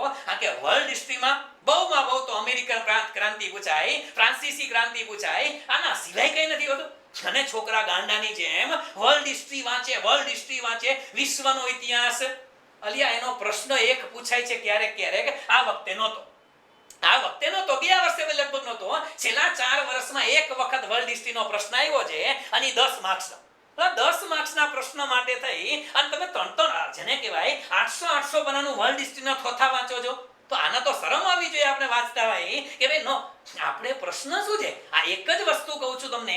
આ બધી બાબત એટલે કહું છું કે આપણે લોકો છે ને માર ખાઈ જાય છે ક્યાં. હું એમ નથી કહેતો કે ગુજરાતના છોકરા મહેનત નથી કરતા. ગુજરાતનો છોકરો મહેનત કરે છે, પણ આપણે મહેનત કરી છે ને યાર, એ ગધા મજૂરી કરી છે. આપણે મજૂરી કરીએ છીએ. આપણે લોકો સ્માર્ટ વર્ક નથી કરી શકતા મિત્રો. આપણું સ્માર્ટ વર્ક ઘટે છે. બાકી જો આપણે મહેનત સ્માર્ટ વર્કમાં 16 કલાક કે 14 કલાક કરીને તો ગુજરાતનો છોકરો ટોપ 10 માં આવ્યો, ટોપ 10 માં આવે. પણ તકલીફ ક્યાં છે? આપણી પાસે મહેનત કરવાની કેપેસિટી છે, પણ આપણી પાસે સ્ટ્રેટેજી નથી. શું નથી? પરફેક્ટ સ્ટ્રેટેજી આપણી પાસે નથી. અને સ્ટ્રેટેજી એટલે આ તો અત્યારે વાત થાય છે, બધી વાતો હાલે છે. હું એટલું માનું છું, બહુ ફ્રેન્કલી કહું મિત્રો, આ બધી વસ્તુ જે આજે મેં કીધી ને, આ દરેક વિદ્યાર્થી જે યુપીએસસી ની તૈયારીની શરૂઆત કરે ને, એના પહેલા દિવસે આ બધી વસ્તુ ખબર હોય છે કે મારે મેન્સમાં સ્કોર કરવો પડશે, મારે ઇન્ટરવ્યુમાં કરવો પડશે. મેન્સમાં ભૂતકાળમાં કેટલા હાઈએસ્ટ સ્કોર કયા વિષયમાં આવ્યા છે, ઓપ્શનલમાં કેટલા હાઈએસ્ટ આવ્યા છે, કયો વિષય સારો પડે, તમારે નક્કી કરી લેવું પડે. ભઈલા તમે ગાંડાની જેમ વાંચવાની શરૂઆત કરી નાખો અને આવું કાંઈ ખબર ન હોય તો એનો મીનિંગ શું થયો? તમે મજૂરી કરો છો મિત્રો. અને મારે આજનો સેશન છે ને, ઘણા ખરા મને ખબર છે આજ રેગ્યુલર સેશન વાળા વિદ્યાર્થીઓને મેં આમાં બેસાડ્યા છે. શું કામ ને? એનું કારણ એ છે કે વારંવાર એના લોકોના મગજમાં, તમારા બધાના મગજમાં હેમરિંગ થાય, અને તમે પછી યુપીએસસી કરતા હોય, ભાઈ તમે આ રીતે ફોલો કરો કે ન કરો, પણ તમને એટલી વસ્તુની ખબર પડી જવી જોઈએ કે નહીં યાર, આ કહે છે તો સાચું, કહે છે તો સાચું, આ બધું જોવું પડશે. અને એટલા માટે કહું છું મિત્રો, અને તમે આ રીતે સ્ટ્રેટેજી બનાવો, આ બધો વિચાર કરો, આને સ્ટ્રેટેજી કહેવાય. અને એક વસ્તુ ક્લિયર છે, તમે શું માનો છો મિત્રો કે આપણે ઘણી વખત આપણા મગજમાં એ મુદ્દા ઉપર તમને લઈ જાઓ કે ઘણી વખત આપણે લોકો એવો વિચાર કરીએ છીએ સાહેબ કે આની અંદર ઇંગ્લિશ મીડિયમ વાળા છોકરા વધારે પાસ થાય છે. આપણે ઘણી વખત એવું જોયું હશે કે સાહેબ ઇંગ્લિશ મીડિયમ વાળા છોકરાઓ છે એ વધારે પાસ થાય છે, અને હિન્દી મીડિયમ વાળા અને અધર લેંગ્વેજ એટલે કે ગુજરાતી મીડિયમ રાખો હાલો, આ ઓછા પાસ થાય છે.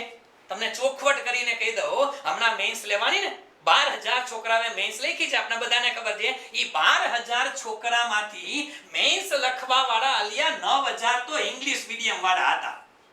કેટલા? 9,000 છોકરાએ ઇંગ્લિશ મીડિયમમાં મેન્સ લખી છે, અને હિન્દી અને ગુજરાતી અધર રિજનલ વાળા ઈ કેટલા? વધીને 3,000 હતા.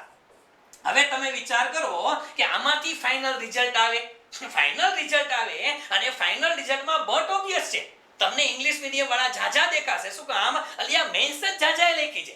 ઇંગ્લિશ મીડિયમ વાળા છોકરાએ મેન્સ જ જાજી લખેલી છે, તો ફાઇનલ સિલેક્શનમાં ઈ લોકો જાજા દેખાશે. આપણે એમ કહેશે ગુજરાતી વાળા નથી થતા. હવે ઇંગ્લિશ મીડિયમની અંદર 9,000 છોકરા મેન્સ લખીને બેઠા હોય, યુપી બિહાર જેવા સેન્ટરમાંથી મિત્રો 1,000 છોકરા કે 2,000 છોકરા મેન્સ લખે છે. 1,000 થી 2,000 દિલ્હી જેવા સેન્ટરમાં 3,000 છોકરાએ મેન્સ લખી, અને રાજકોટમાંથી 140 જણાએ લખી. રાજકોટ એટલે ગુજરાતમાંથી આપણે સોરી રાજકોટ નહીં ગુજરાતમાંથી આખા ગુજરાતમાંથી હમણાં પરીક્ષા હતી ને અનુરાધને બધા આપીને એવા ગુજરાત અમદાવાદ સેન્ટર 140 થી 152 છોકરા મેન્સ લખે છે. શું આનો મીનિંગ થયો? એક બાજુ દિલ્હી વાળા 3000 છોકરા મેન્સ લખવા બેઠા હતા અને ગુજરાતના 152 બેઠા હોય તો આમાં રિઝલ્ટ આવે તો ખબર તો પડે ને પહેલા આપણા કરતા 20 ગણા જાજા છે. મેન્સ લખવામાં એ 20 ગણા જાજા બેઠા છે તો રિઝલ્ટ એ 20 ગણું આવે. આપણું આમાંથી 152 માંથી 15 પાસ થાય ને એના તો 300 થવા જોઈએ પણ નથી થતા. દિલ્હીના 200 છોકરા પાસ થઈ છે એનો મીનિંગ 3000 માંથી 200 થી આપણા 150 માંથી 15 થયા. રેશિયો આપણો જાજો છે. રેશિયો આપણો જાજો છે પણ પ્રશ્ન શું છે? રેશિયો જાજો છે આ નંબર ઓફ કેન્ડિડેટ વધવા જોઈએ. શું વધવું જોઈએ? નંબર ઓફ કેન્ડિડેટ વધવા જોઈએ. અને number of candidate English medium Gujarati medium એ મગજમાં તમારા આવું કઈ મેન્ટાલિટી ઘૂસી ગઈ તો મિત્રો કાઢી નાખજો. ઇંગ્લિશ મીડિયમ વાળા છે ગુજરાતી મીડિયમ વાળા છે હિન્દી વાળા છે. એક વસ્તુ છે કે ઇંગ્લિશ મીડિયમ વાળા વિદ્યાર્થીઓને બેનિફિટ. ઇંગ્લિશ મીડિયમ વાળો બે હિન્દીની વાત કરું ચાલો ચાલ કઈ વાંધો નહીં. એક મુદ્દો સરસ મજાનો સમજાવું તમને. આ જરાક ઇરેઝ કરી નાખું. એક સરસ મજાનો મુદ્દો તમને સમજાવું કે હવે માની લ્યો કે આપણે મોટા ભાગે એવું છે જી સાહેબ કે નોર્થ ઈસ્ટ વાળા આ નોર્થ છે એટલે દિલ્હી વાળા જે છોકરાઓ છે બધાય જસ્ટ વેઇટ યસ કે માની લ્યો કે નોર્થ ઈસ્ટ વાળા છે એટલે યુપી બિહાર અને દિલ્હી વાળા છોકરા ઈ મોટા ભાગે યુપીએસસી માં આવે છે. ખબર છે? ઓકે. બીજું ઈ કે સાહેબ સાઉથ વાળા છોકરાઓ આવે છે. આઈ રેડી છે? મેં ચોખવટ કરું શું કામ આવે છે? તમને એટલી તો ખબર છે કે યુપીએસસી પરીક્ષાની અંદર સારામાં સારું સ્ટાન્ડર્ડ મટીરીયલ. સ્ટાન્ડર્ડ મટીરીયલ બે મુદ્દા કહો. એક તો સ્ટાન્ડર્ડ મટીરીયલની વાત કરું. એક મટીરીયલ્સ અને બીજું શું તો કે મટીરીયલ્સની સાથે સાથે યુપીએસસી ના ક્વેશ્ચન પેપર. યુપીએસસી ના ક્વેશ્ચન પેપર કે તમારી એનસીઈઆરટી ની બુક. સમજો એનસીઈઆરટી ની બુક હોય કે તમારા પેપર્સ છે યુપીએસસી ના પેપર. યુપીએસસી ના પેપર ઈ પણ આવે છે તો ઇંગ્લિશ હિન્દીમાં. ઇંગ્લિશ હિન્દીમાં આવે. આ તો મેઇન્સ આપને ગુજરાતીમાં લખવાની છૂટ આપે છે. બાકી પેપર શેમાં હશે? ઇંગ્લિશ હિન્દીમાં હશે. મટીરીયલ અને એનસીઈઆરટી ઇંગ્લિશ હિન્દીમાં હશે. આ બધું ઇંગ્લિશ હિન્દીમાં હશે. નોર્થ ઈસ્ટ વાળા છોકરાઓ જન્મે ત્યારથી હિન્દીમાં જન્મે અને ગુજરી જાય ને તો હિન્દીમાં ગુજરી જાય છે. ખબર પડે ને? એ જન્મે ત્યારથી હિન્દી બોલે છે અને ગુજરી જાય ત્યારે પણ હિન્દી જ બોલે છે. એની ગળથુથીની અંદર હિન્દી છે એટલે હિન્દી મટીરીયલ છે. એને હિન્દી મટીરીયલ્સ મળે છે સાહેબ. એને હિન્દી એનસીઈઆરટી મળે છે સાહેબ. યુપીએસસી ના પેપર હિન્દીમાં આવે છે સાહેબ. સાઉથ ના લોકો અન્ના બધાય બેંગ્લોર વાળા સાઉથ વાળા કેરળ વાળા કેરળમાં શરૂ થયું. કેરળમાં શરૂ થયું one school one IAS program શરૂ કર્યો એને એનજીઓ એ કે એક સ્કૂલમાંથી એક આઈએસ બનાવવો છે. હારું મને સમજાતું નથી ગુજરાતમાં કેમ આવું ચાલુ નતા થાય છે પણ ગુજરાતમાં જે સંસ્થા પૈસા આપે છે એ સંસ્થા પૈસા ખાઈ જાય છે અને પ્રશ્ન એ થાય છે પ્રાઇવેટ વાળાની કેપેસિટી ઓછી હોય કે આટલું બધું આપવું. મને કઈ વાંધો નહીં આવતા રહ્યો. સાઉથ વાળા લોકો છે એ લોકો જન્મે ત્યારથી શેમાં જન્મે? ઇંગ્લિશ બોલે છે યાર અને મરે ત્યાં લગી ઇંગ્લિશ જ બોલે છે. એની ઘરમાં ઇંગ્લિશ બોલે, આજુબાજુમાં ઇંગ્લિશ બોલે. નોર્થ વાળાને હિન્દીમાં વાતાવરણ છે અને અહીંયા આપણે પ્રશ્ન ક્યાં થાય પહેલા? ગુજરાતી લોકો. હવે તમે વિચાર કરો કે ગુજરાતના લોકોને નહીં સાલા હિન્દી આવડતા હે હા અને નહીં ઇંગ્લિશ ફાવતા હે. આપણે ઇંગ્લિશ નથી આવડતું ને હિન્દી નથી આવડતું. આપણે થઈ ગયા સેન્ડવિચ. આપણે શું થઈ ગયા? સેન્ડવિચ થઈ ગયા. આપણે બોર્ન એન્ડ બોટઅપ શેમાં થયો? ઈ કે ગુજરાતીમાં. હવે સાહેબ કે તમે વચવો શું? કા હિન્દી વચવો ને કા ઇંગ્લિશ વચવો. બે લેંગ્વેજ ને ટ્યુન અપ થવું જોઈએ ને. આ ટ્યુન અપ નથી થઈ શકતો મિત્રો. આ રિયાલિટી છે. તમે ખુદ વિચારો કે ઇંગ્લિશ હિન્દી ની અંદર એ નોર્થ વાળા બધા હિન્દી વાળા છે. ચોપડી હિન્દીમાં, એનસીઈઆરટી હિન્દીમાં, ભણ્યા હિન્દીમાં. પહેલા ધોરણથી એ લોકો હિન્દીમાં ભણ્યા અને વાંચ્યું હિન્દીમાં એટલે વાંધો ન આવ્યો. આ લોકો પહેલા ધોરણથી ભણ્યા ઇંગ્લિશમાં અને બધું યુપીએસસી ઇંગ્લિશમાં આપ્યું. વાંધો ન આવ્યો. આપણા તમારામાંથી મોટા ભાગના વિદ્યાર્થી એવા હશે કે આપણો જન્મ ગુજરાતીમાં થયો છે. આપણે ભણીએ છીએ પણ ભલે ઇંગ્લિશ મીડિયમમાં ભણતા હોય પણ તમારી સ્કૂલમાં, કોલેજમાં, ઘરે 90% તો ગુજરાતી બોલો છો. હવે બોર્ન એન્ડ બોટઅપ ગુજરાતીમાં થાય અને તમે વાંચો ઇંગ્લિશ હિન્દીમાં ડખા થાય કે ન થાય? થાય. આમાં નો થાય યાર. આ પ્રશ્ન છે એટલે આપણા માટે આપણને એક વિચારવાનો પ્રશ્ન છે કે આપણે લોકો માર ક્યાં ખાઈ જાય છે? આપણે કોઈ એક લેંગ્વેજ ઉપર કમાન્ડ નથી કમાન્ડ. એટલે પહેલી વસ્તુ રીડિંગ કરવા માટે કોઈ એક લેંગ્વેજ ઉપર યા તો હિન્દી ઉપર અને યા તો ઇંગ્લિશ ઉપર કમાન્ડ મેળવવી પડે. ઘણા લોકોને લાગે સાહેબ કે અંગ્રેજી નું આવડે તો કઈ વાંધો નહીં, હિન્દી તો આવડતા હે. તમારા હિન્દી કેવા હે એ મને બધી ખબર પડતા હે. આપણા હિન્દી કેવા હોય, આવા બાવા હિન્દી જશે, આપણે પરફેક્ટ હિન્દી. તમને એવું લાગે છે કે તમે સાહેબ કે તારક મહેતા કા ઉલ્ટા ચશ્મા મેં જોઈ એટલે અમને હિન્દી આવડે, અમે હિન્દી પિક્ચર જોઈને હિન્દી આવડે? અલિયા તમને હિન્દી પિક્ચર નું આવડે છે, એક વખત એનસીઆરટી લઈને બેઠજો. ડેમ શ્યોર કહું છું, બાયોલોજી ની એનસીઆરટી લઈને બેસજો, બાયોલોજી ની 11મા ધોરણની એનસીઆરટી લઈને બેસ જાજો અને હિન્દીમાં વાંચીને મને કહેજો જે શું સમજાય છે. બધું બાઉન્સર ભાઈ ના સમજાય, આ કે આપણી કમાન્ડ નથી. એટલે પ્રશ્ન શું છે, તૈયારી કરવાની શરૂઆત કરો એની પહેલા મિત્રો એક વસ્તુ સનાતન સત્ય સાંભળી લેજો કે મગજમાં ગટ્સ હોય ને, ઇંગ્લિશ મીડિયમ વાળા થાય છે, હિન્દી મીડિયમ વાળા નથી થતા, ગુજરાતના ઓછા થાય છે. આ બધાના કારણો છે. આ કારણોમાં તો રસ્તો તો મળે યાર, તમારે આનો રસ્તો કાઢવાનો છે. અને એ રસ્તો કાઢી કોઈ એક લેંગ્વેજ ઉપર ગ્રીપ મેળવી, કમાન્ડ મેળવી અને સમજતા આવડતું હોવું જોઈએ. પણ એક વસ્તુ છે કે તમારી બધી વસ્તુ આજે જે હું આ રામાયણ કરું છું યાર, આ બધી સ્ટ્રેટેજી છે. એક પ્રકારની સ્ટ્રેટેજી જ હોવી જોઈએ, કારણ કે સિવિલ સર્વિસીસ છે મિત્રો એ સ્ટ્રેટેજીની ગેમ છે, સ્ટ્રેટેજીની જ ગેમ છે. ગુજરાતના છોકરાઓ આજની તારીખે તમે જોજો, હમણાં કોન્સ્ટેબલના ફોર્મ ભરાશે, લાખો ફોર્મ ભરાય છે. કોન્સ્ટેબલની અંદર લાખો 10-10 લાખ ફોર્મ ભરાશે. બિન સચિવાલયમાં 10 લાખ ફોર્મ ભરાના, તલાટી 10 લાખ છોકરાઓએ બનવું છે, કોન્સ્ટેબલ 10 લાખે બનવું છે. અને યુપીએસસી ના ફોર્મ ભરાય ને એટલે ગુજરાતમાંથી 7000 ફોર્મ ભરાય. ભરાણા હોય 20,000 પણ પરીક્ષા 6,000 દીધી હોય. તમે વિચાર તો કરો યાર, આપણા ગુજરાતના છોકરાની મેન્ટાલિટી જેવી છે કે આમાં આપણે નો હાલી. એટલે હુકામ નો હાલ, શું કામ ભાઈ તું નો હાલ? બધાય હાલે, પણ આપણે પહેલેથી હથિયારે ઠા મૂકી દીધા છે. આ કોના જેવું છે ખબર છે? આ એક જ વસ્તુ છે મિત્રો કે તમારી પાસે પરફેક્ટ સ્ટ્રેટેજી હોય ને તો તમે વિચારો. શું કામ? તમે ખાલી એટલું વિચારો, મહાભારતનું યુદ્ધ જે છે આપણે બધાને હમણાં મકર સંક્રાંતિ ગઈ એટલે ભીષ્મ પિતામહ યાદ આવ્યા હોય. શું કામ? ખબર છે ને ભીષ્મ પિતામહે પોતાના પ્રાણ ક્યારે ત્યાગ્યા હતા? મકર સંક્રાંતિના દિવસે પ્રાણ ત્યાગેલા હતા યાર. યાદ કરવા જોઈએ, ભીષ્મને યાદ કરવા જોઈએ. હું એમ નથી કહેતો બીજાને ન કરો, પણ યાદ કરવા જોઈએ. ભીષ્મ પિતામહે મકર સંક્રાંતિએ પોતાના પ્રાણ ત્યાગ્યા. હવે વિચાર કરો કે મહાભારતનું યુદ્ધ જ્યારે શરૂ થવાનું હતું, ત્યારે કોઈએ સપનામાં વિચાર્યું હતું કે કૌરવો હારે એવું? નહીં મિત્રો, કોઈએ નહોતું વિચાર્યું. ઇવન પાંડવોને ભરોસો નહોતો કે અમે જીતવાના છે યાર. 5 પાંડવો અને થોડી ઘણી સેના, અને ઓની પાસે 100 તો ભાઈઓ, હગા ભાઈઓ, અને બાકી એના હાડાની તો જુદા પાછા. હા બરાબર, ધ્રુપા બધા એના સાડા, કેટલા બધા સાડા હતા. આ બધા ઈ બધા ભેગા થાય એવડી મોટી સેના. અને એમાંય કૌરવોની સેનાની અંદર એનો સેનાપતિ કોણ? ભીષ્મ પિતામહ. અને ભીષ્મ પિતામહ એટલે ઈચ્છા મૃત્યુનું વરદાન હતું. ઈ સામેથી એમ કે હાલો હવે જાઉં છું, Tata bye bye see you, તો જ મરે, નહીતર મરે નહીં. ઈચ્છા મૃત્યુ વાળા વ્યક્તિ સેનાપતિ હોય, જ્યાં સુધી ભીષ્મ પિતામહ સેનાપતિ હોય ત્યાં સુધી કઈ રીતે કૌરવો હારે? શક્ય જ નહોતું મિત્રો.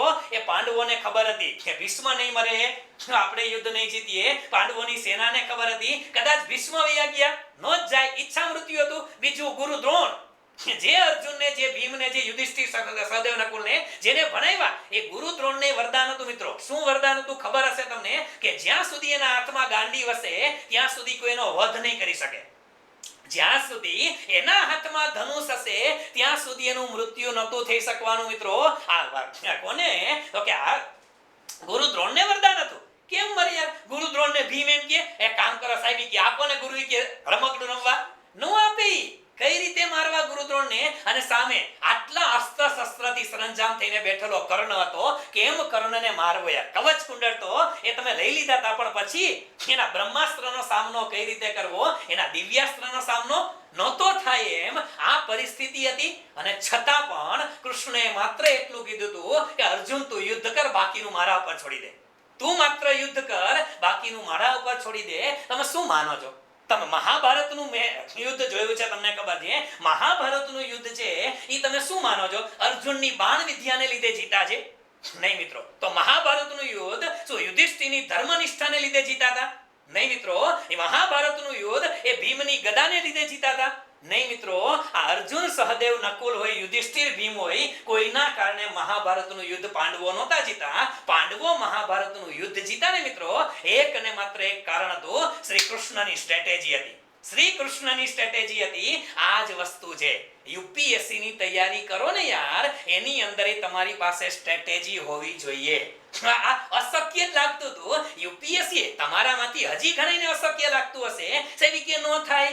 થાય, પણ જો પરફેક્ટ સ્ટ્રેટેજીથી તૈયારી કરો ને ભાઈ તો યુપીએસસી પણ પાસ થવાય છે, પણ એના માટે પરફેક્ટ સ્ટ્રેટેજી કેવી બનાવવી જોઈએ, કઈ રીતે તૈયારી કરવી જોઈએ, શું કરવું જોઈએ, આ બધા જ મુદ્દાનો જો વિચાર કરી લેશો મિત્રો તો કોઈ દિવસ યુપીએસસી ની અંદર ફેલ નહીં થાવ. તો આ બાબતને તમારે ધ્યાનમાં રાખવાની છે. બીજી વસ્તુ સાથે સાથે કીધું સમય આપણો પૂરો થાય છે એટલે બીજી વસ્તુને સાઈડમાં રાખી આ ઘણી બધી ચર્ચા 10 દિવસમાં ઘણી બધી વાતો કરવાનો છું, તમે ચિંતા કરો માં, પણ આ બેઝિક વસ્તુ છે. હવે બે ચાર વસ્તુઓ તમને લોકોને પણ કહું કે મારી પાસે હવે બ્લેન્ક પીપીટી નથી એટલે ઇરેઝ કરું છું. આ તમારી મેન્ટાલિટીની વાત છે એટલે ઠીક છે, ઓકે.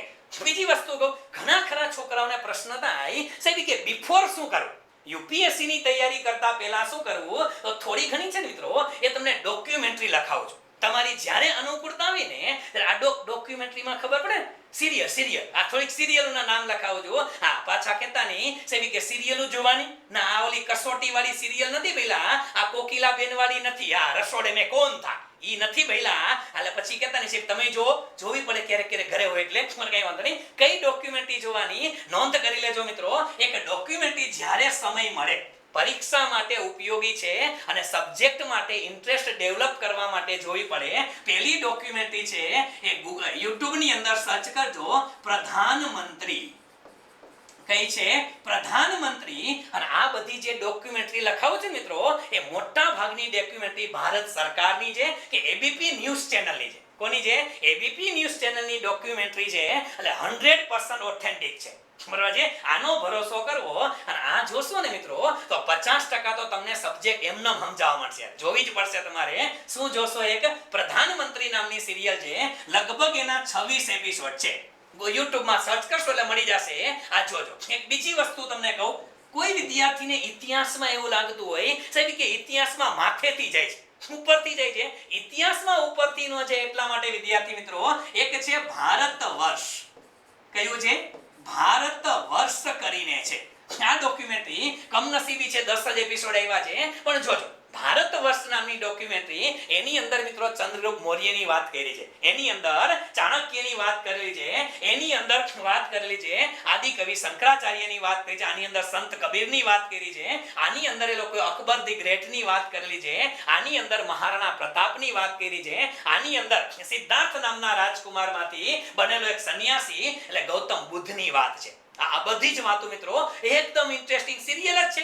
અને આપણે એકેડેમિક સિરિયલના પર્પસથી તમે જોશો ને તો હિસ્ટ્રીની અંદર મજા આવશે મિત્રો, મજા આવશે. એક આ પણ જોજો, ભારત વર્ષ જોવાનું છે, પ્રધાનમંત્રી જોવાનું છે. ત્રીજું આ ખાસ કહીશ મિત્રો કે દરેક કેન્ડિડેટ આ જોશે જ. અને એ કયું તો કે એ નામ લખી નાખો મિત્રો, સંવિધાન. કઈ એપિસોડ છે? સંવિધાન નામનો એપિસોડ આવે છે, લગભગ 11 કે 10 એપિસોડ છે. આ સંવિધાન લઈ લેજો. એનું કારણ છે કે તમે જે ભારતનું બંધારણ ભણો છો ને એ ભારતનું બંધારણ કઈ રીતે બન્યું યાર, કઈ રીતે બંધારણ સભા હતી, કોણ કોણ બેઠું હતું, આખા બંધારણનો જે બેઝ છે ને બેકગ્રાઉન્ડ એ આ છે, સંવિધાન છે. આપણે તો ચાલો સંવિધાનમાં આર્ટિકલ ગોખવાથી નવરા નથી થતા, નહીં. સંવિધાન શા માટે બન્યું છે, શું કામ ફંડામેન્ટલ રાઈટમાં આ જ આવ્યા, બીજા નો આવ્યા, તો આ બધી વસ્તુ છે મિત્રો આની અંદર જોવા મળશે. ઇકોનોમીમાં રસ રુચિ દાખવવા માટે એક ખાસ કેસ રામ રાજ્ય. શું કરવાનું? રામ રાજ્ય કરીને એના લગભગ 8 એપિસોડ આવ્યા છે. રામ રાજ્ય એ પણ જોઈ લેજો. અને જેને કોઈ કંટાળો ન આવે, આ છેલ્લી બે વસ્તુ છે ને કંટાળાજનક છે પણ જોવી ફરજિયાત છે. હા, એક એપિસોડ આવે છે, તમે ક્યાંક જોયું હશે મિત્રો, ડિસ્કવરી ઓફ ઇન્ડિયા, ભારત એક ખોજ. ભારત એક ખોજ. અને ખબર છે ને કોની છે? આ ચાચા નહેરુ. 52-53 એપિસોડ છે આના, 53 પ્લસ છે, નિયર અબાઉટ એક્ઝેક્ટ નથી આઈડિયા મને, પણ આ 53 એપિસોડ ભારત એક ખોજ ડિસ્કવરી ઓફ ઇન્ડિયા દૂરદર્શનની અંદર સિરિયલ આવતી હતી. આ છે કારણ કે આમાંથી મોટા ભાગે ક્વેશ્ચન પડ્યા છે. અને એક હજી જોઈ લેજો, એથિક્સ માટે. એથિક્સ માટે તમારે જોવી જ પડશે મિત્રો. અને એ કઈ તો કે એ છે ઉપનિષદ ગંગા. કઈ જોવી પડશે? ઉપનિષદ ગંગા કરીને ધારાવાહિક આવતી હતી. આ શેના માટે?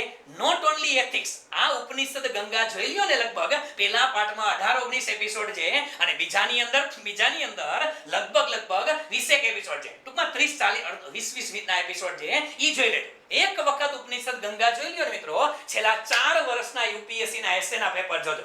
નિબંધનું પેપર, આ વખતનું ખાલી નિબંધનું પેપર મેં આપણી ટેલિગ્રામ ચેનલમાં છે, એક વખત જોઈ લેજો. એક વખત તમે જોઈ લેજો મિત્રો, તમને ખબર પડશે કે દરેકે દરેક ક્વેશ્ચન છે ને એ ખાલી ઉપનિષદ ગંગા જોઈને ગયો હોય ને છોકરો, તો પણ એ પેપરનો આન્સર લખી શકે. અને ભારત એક ખોજ, આ બે તમે જોઈ લ્યો ને, અને મોટા ભાગે કહું છું મિત્રો, દિલ્હીના કોઈ પણ કોચિંગ ક્લાસ વાળા પણ એમ ડેમ શ્યોર ન કહી શકે કે આ એસેમાં આ જવાબ આવે. આ બે જોઈ લેજો, આ બે જોઈ લેજો, ડેમ શ્યોર કહું છું, તમે નક્કી કરી શકશો કે સાહેબ એસેમાં આ લખાય. શું કામ? આ કે આ બેઝ છે. પણ આપણે સાલું આ નથી કરી શક્યા. આપણે આ બધું શું છે ખબર છે? સાવ સરળ ભાષામાં તમને કોણ મિત્રો, આ બધા વોર્મઅપ છે. વોર્મઅપમાં ખબર પડે તમને બધાને કોને વોર્મઅપ કહેવાય? પહેલા તમે લોકો જીમની અંદર એક્સરસાઇઝ કરવા જાઓ તો પહેલા દિવસે જીમના તમારા કોચ છે, ઇન્સ્ટ્રક્ટર છે, એ પહેલા દિવસે તમને ડમ્બલ ઉપાડવા દે, બોલા 10 કિલો 50 કિલોના મશીન યુઝ કરવા દે? ના દે યાર. પહેલા દિવસે તમે જીમમાં મશીન ઉપર એક્સરસાઇઝ કરો તો હાથ પગના સ્નાયુ ખેંચાઈ જાય અને પછી કોઈ દી જાવ જ નહીં. આના જેવું થાય. યુપીએસસી છે ને, યુપીએસસી ની અંદર પહેલા દિવસે તમે લોકો એનસીઆરટી વાંચવાની ચાલુ કરો, પહેલા દિવસે તમે લક્ષ્મીકાંત વાંચવાની ચાલુ કરી નાખો, તો કોના જેવું થાય? જીમમાં ગયા પહેલા દિવસે ડમ્બલ ઉપાડ્યા પછી વાંચવા જેવા ન રહ્યો, આના જેવું થાય. આપણે મોટી ભૂલ શું કરી છે? એ જ કરીએ છીએ. આપણે ગુઈંગ ગુજરાતી પીપલ, આપણે બેઝ નથી જોતા, આપણે એનાલિસિસ નથી કરતા. આ તો હજી મેં મેન્સ નું એનાલિસિસ કીધું. મિત્રો આગળ ઉપર સેશનમાં જ્યારે મળશું ત્યારે પ્રિલિમ્સ નું એનાલિસિસ કે પીટી ના સબ્જેક્ટ વાઇઝ એનાલિસિસ તમને કરાવીશ કે કયા સબ્જેક્ટ નું કેટલું વેઇટેજ છે અને કયા સબ્જેક્ટમાં કઈ રીતે ક્વેશ્ચન પૂછાય છે, એનું હતું બાકી જ છે. આ તો હજી શરૂઆત છે ભાઈ. યુપીએસસી પાસ કરવા માટે એક પરફેક્ટ સ્ટ્રેટેજી કોને કહેવાય એની સંપૂર્ણ વાતો કરશું. આ તો મેન્સ ની વાત થઈ, આ તો કટ ઓફ ની વાત થઈ, ઓપ્શનલ સબ્જેક્ટ ની વાત થઈ, ને જનરલ શરૂ કેમ કરવું એ પણ વસ્તુ યાદ રાખજો. આટલી બાબતો એક ડોક્યુમેન્ટરી આ જોવાની શરૂ કરી નાખજો ધીમે ધીમે. વોર્મઅપ છે, વોર્મઅપ કરવાનું, એનાલિસિસ કરવાનું, બ્રેઇનસ્ટોર્મિંગ કરવાનું, અને પછી વાંચવાનો તબક્કો છે ને મિત્રો, એ તો ઘણો આગો છે. પણ છતાંય તમારે અત્યારથી શરૂઆત કરવી હોય. હજી આવતીકાલે દિલ્હીથી મયંક સરનું સેશન હશે, એના પછી રવિવારે રજા રાખશું, એના પછી 2-3 દિવસ કદાચ દિલ્હીથી સેશન કન્ડક્ટ થશે. વળી પાછા આવતા વીકમાં બુધ ગુરુમાં હું પાછો ટપકી પડીશ, ત્યારે પ્રિલિમ્સ માટે પણ હું વાત કરીશ તમને લોકોને. વચ્ચે દરેક સબ્જેક્ટ વાળા ફેકલ્ટી કહેશે, પણ છતાંય કયા સબ્જેક્ટની અંદર શું વાંચવું, ક્યાંથી સ્ટાર્ટઅપ કરવું, આની જેમ જ એનાલિસિસ સાથે અને વિથ પ્રૂફ તમને કહીશ. વિધાઉટ પ્રૂફ એક શબ્દ નહીં બોલું, વિથ પ્રૂફ તમારી સામે આંકડા લેતો આવીશ અને કહીશ કે શું વાંચવું. પણ અત્યારે પહેલું કામ તમે શું કરશો ખબર છે? દરેક વિદ્યાર્થી મિત્રોને આ પહેલી એક સૂચના આપી દઉં કે પહેલું કામ તમે અત્યારે યુપીએસસી નો આખો સિલેબસ જોઈ લેશો. શું જોઈ લેશો? સિલેબસ જોઈ લેશો. આ કમ્પલસરી છે, બરાબર છે? જો ન મળે તો ટેલિગ્રામ ચેનલમાં આપણી પાસે પડ્યો છે, છતાં એમાંય ન મળે એક મેસેજ કરજો, હેલ્પલાઇન નંબરમાં મળી જશે તમને, તો એક મેસેજ કરી દેજો, એમાં તમને મળી જશે મિત્રો. અને હેલ્પલાઇન નંબર હજી વચ્ચે જે છેલ્લે જોઈન થયા હતા એ વિદ્યાર્થીઓ માટે 99244 43502 છે. આના ઉપર મેસેજ કરજો, YouTube ની લિંક મળી જશે, ટેલિગ્રામ ચેનલ ની લિંક મળી જશે, WhatsApp લિંક, બધું છે. અને બધું એની અંદર ફ્રી ઓફ જ મળશે. હું તમને અહીંયા એ જ વાતની જાહેરાત કરીશ કે જે તમને ફ્રી મળશે. પૈસાનું મળે ને એની જાહેરાત અહીંયા નહીં કરું યાર, ચિંતા ના કરતા, બરોબર છે? આ બધું ફ્રી ઓફમાં મળી જશે. એમાં જાજો, સિલેબસ વાંચજો. બીજું કામ તમારે કરવાનું છે મિત્રો કે દરેકે દરેક વિદ્યાર્થી હમણાં તાજેતરમાં જે યુપીએસસી ની મેઇન્સ લેવાની, આ મેઇન્સના અને પીટીના આ વર્ષના એટલીસ્ટ તમારે આ વખતની પ્રિલિમ્સ ભઈલા અને મેઇન્સ આ બેયના પેપર વાંચવાના છે. શું કરવાનું છે? પ્રિલિમ્સના અને મેઇન્સના પેપર જોવાના છે, ખાલી જોવાના. આ 2 વખત કે 3 વખત જોઈ લેજો મિત્રો, ખાલી વાંચવાના જ છે.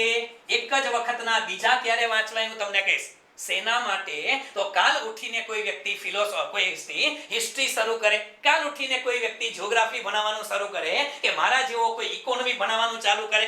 આવા સંજોગોમાં તમને ખબર તો હોવી જોઈએ યાર કે ઇકોનોમીમાં કેવું પૂછાય છે, હિસ્ટ્રીમાં કેવું પૂછાય છે. તમે એનસીઆરટી વાંચવાની ચાલુ કરો એની પહેલા તમને ખબર હોવી જોઈએ કે એનસીઆરટી માં કયા પ્રશ્ન પૂછાય છે, કેવા પૂછાય છે, કેટલા પૂછાય છે. આ તો એનાલિસિસ હજી નેક્સ્ટ લેક્ચરમાં કરવાનો જ છું બધું, પણ આ દરેકે દરેક વસ્તુ છે એ જોજો. અત્યારે કોઈએ વાંચવાની શરૂઆત કરવી હોય એક સિલેબસ જોઈ લેજો, પછી આ અઠવાડિયાનું હોમવર્ક તો આપી દઉં છું ભાઈ. બીજું કામ શું કરશો તમે લોકો? પ્રિલિમ્સ અને મેઇન્સના પેપર જોઈ લેશો. કયા? 2020 વાળા. ખાલી અત્યારે કયા રાખો? 2020 વાળા રાખો. આપણી ટેલિગ્રામ ચેનલમાં મળી જશે, યુપીએસસી ની ઓફિશિયલ વેબસાઇટ ઉપર એ મળી જશે, ચિંતા ના કરતા. પણ આ બે અત્યારે આટલું વાંચો અને ત્રીજી વસ્તુ કઈ કરશો તમે તો કે થર્ડ આ ત્રીજી વસ્તુ આ બધી ડોક્યુમેન્ટરી છે ને એને જોવાની ચાલુ કરો. બરાબર છે. આવતા 3-4 દિવસ કે અઠવાડિયું આ વોર્મ અપ એક્સરસાઇઝ છે, આ ફ્રી એક્સરસાઇઝ આપું છું બેલા. આ એક્સરસાઇઝ તમે કરી લ્યો, પછી બીજું તો હું તમને ઘણું બધું આપવાનો જ છું, એટલે જરાય ચિંતા ના કરો. બરાબર છે. પણ આજના સેશનની અંદર મિત્રો આપણે અહીંયા સુધી રાખીએ છીએ. આ કે શરૂઆત છે, શરૂઆતના સેશન નાના આપણે રાખશું, જેથી કરીને તમને કંટાળો ન આવે. અને મેઇન વસ્તુ છે કે તમે જે અપેક્ષા રાખીને આવ્યા છો, જે ઓનલાઈન અપેક્ષા રાખીને આવ્યા છો, એટલે ઓનલાઈન ની અંદર પણ તમને એવું લાગે કે હું ક્લાસમાં બેસીને ભણું છું, એવું એન્વાયરમેન્ટ પૂરું પાડવાનો એક પ્રયત્ન પણ કર્યો છે અને કરતા રહેશું. અને હજી મેં કીધું કે યુપીએસસી એવું નથી કે એક દિવસમાં 2 કલાકમાં તમને ભણાવી દઉં. હજી તો આ શરૂઆત થઈ છે. ઘણા ફંડા એવા છે કે તમે કદાચ 3 વર્ષથી તૈયારી કરતા હશો તોય તમને પહેલી વખત જાણવા મળશે, એ મારી ગેરંટી છે. એની ચર્ચા કરશું. 10 દિવસ આપણી પાસે છે, નિરાતે બધી તૈયારી કરશું ને દરેક પ્રકારના ડાઉટ ક્વેશ્ચન ક્વેરી એને સોલ્વ કરતા જશું. હજી અત્યારે ડાઉટ જે ગઈકાલે અનુરાજે કીધું હતું ડાઉટ સોલ્વિંગ ને બધું, અત્યારે હજી નથી રાખતા. હા કે મારે ઘણું કરાવવાનું છે. પછી એક સ્પેશિયલ દિવસ આપણે એવો રાખશું કે તમારા ડાઉટ, તમારા ક્વેશ્ચન, તમારી ક્વેરી, આ તમારા ડાઉટ ક્વેશ્ચન ક્વેરી એના માટે આખો સેશન રાખશું, એ ચિંતા ના કરતા. ઠીક છે. તો આજના સેશનમાં આપણે અહીંયા સુધી રાખી છીએ. આવતીકાલના સેશનની લિંક તમને આ નંબર પર મેસેજ કરશો મળશે, કારણ કે દિલ્હીથી સેશન કન્ડક્ટ થશે. કદાચ લિંક અલગ હોય તો તમારો લેક્ચર મિસ ના થાય. અને આવતીકાલનો સેશન છે મિત્રો એ 4:15 શરૂ થશે. કારણ કે દિલ્હીથી સર છે એ પણ 4 વાગ્યા સુધી બીજે એંગેજ છે, એટલે 4 નહીં પણ આવતીકાલે 4:15 જોઈન્ટ થવાનું છે. બરાબર છે. એટલે 4 ને 5:10 જોઈન્ટ થવા માંડજો, પણ સેશન 4:15 થી આપણે શરૂ કરવાનો થશે. ઠીક છે. આટલી વસ્તુ રાખીએ. બાકીનું બધું જે છે એ તમને લોકોને નેક્સ્ટ ટાઈમ પાછા મળતા રહેશું. 10 દિવસની અંદર યુપીએસસી માં તમારા મગજના ડાઉટ્સ એ ક્લિયર કરાવી દેશું. અને ગમે તે થાય મિત્રો, હું તો એ મેન્ટાલિટી લઈને રખડું છું કે ગુજરાતના છોકરા જ્યાં સુધી દર વર્ષે 10 આઈએએસ નો થાય ને ત્યાં સુધી जब तक तोड़ेंगे नहीं तब तक छोड़ेंगे नहीं, जब तक तोड़ेंगे नहीं तब तक छोड़ेंगे नहीं. મહેનત કરો ને પાસ થાઓ એવી શુભેચ્છા સાથે આજના સેશનની આપણે પૂર્ણાહુતિ કરીએ છીએ મિત્રો. આપ લોકોનો ખૂબ ખૂબ આભાર. Have a nice day to all of you. અને બધા લોકોને મિત્રો એક વખત જય ભારત, જય હિન્દ, જય જય ગરવી ગુજરાત, જય જય ગરવી Gujarat. Thank you very much friends.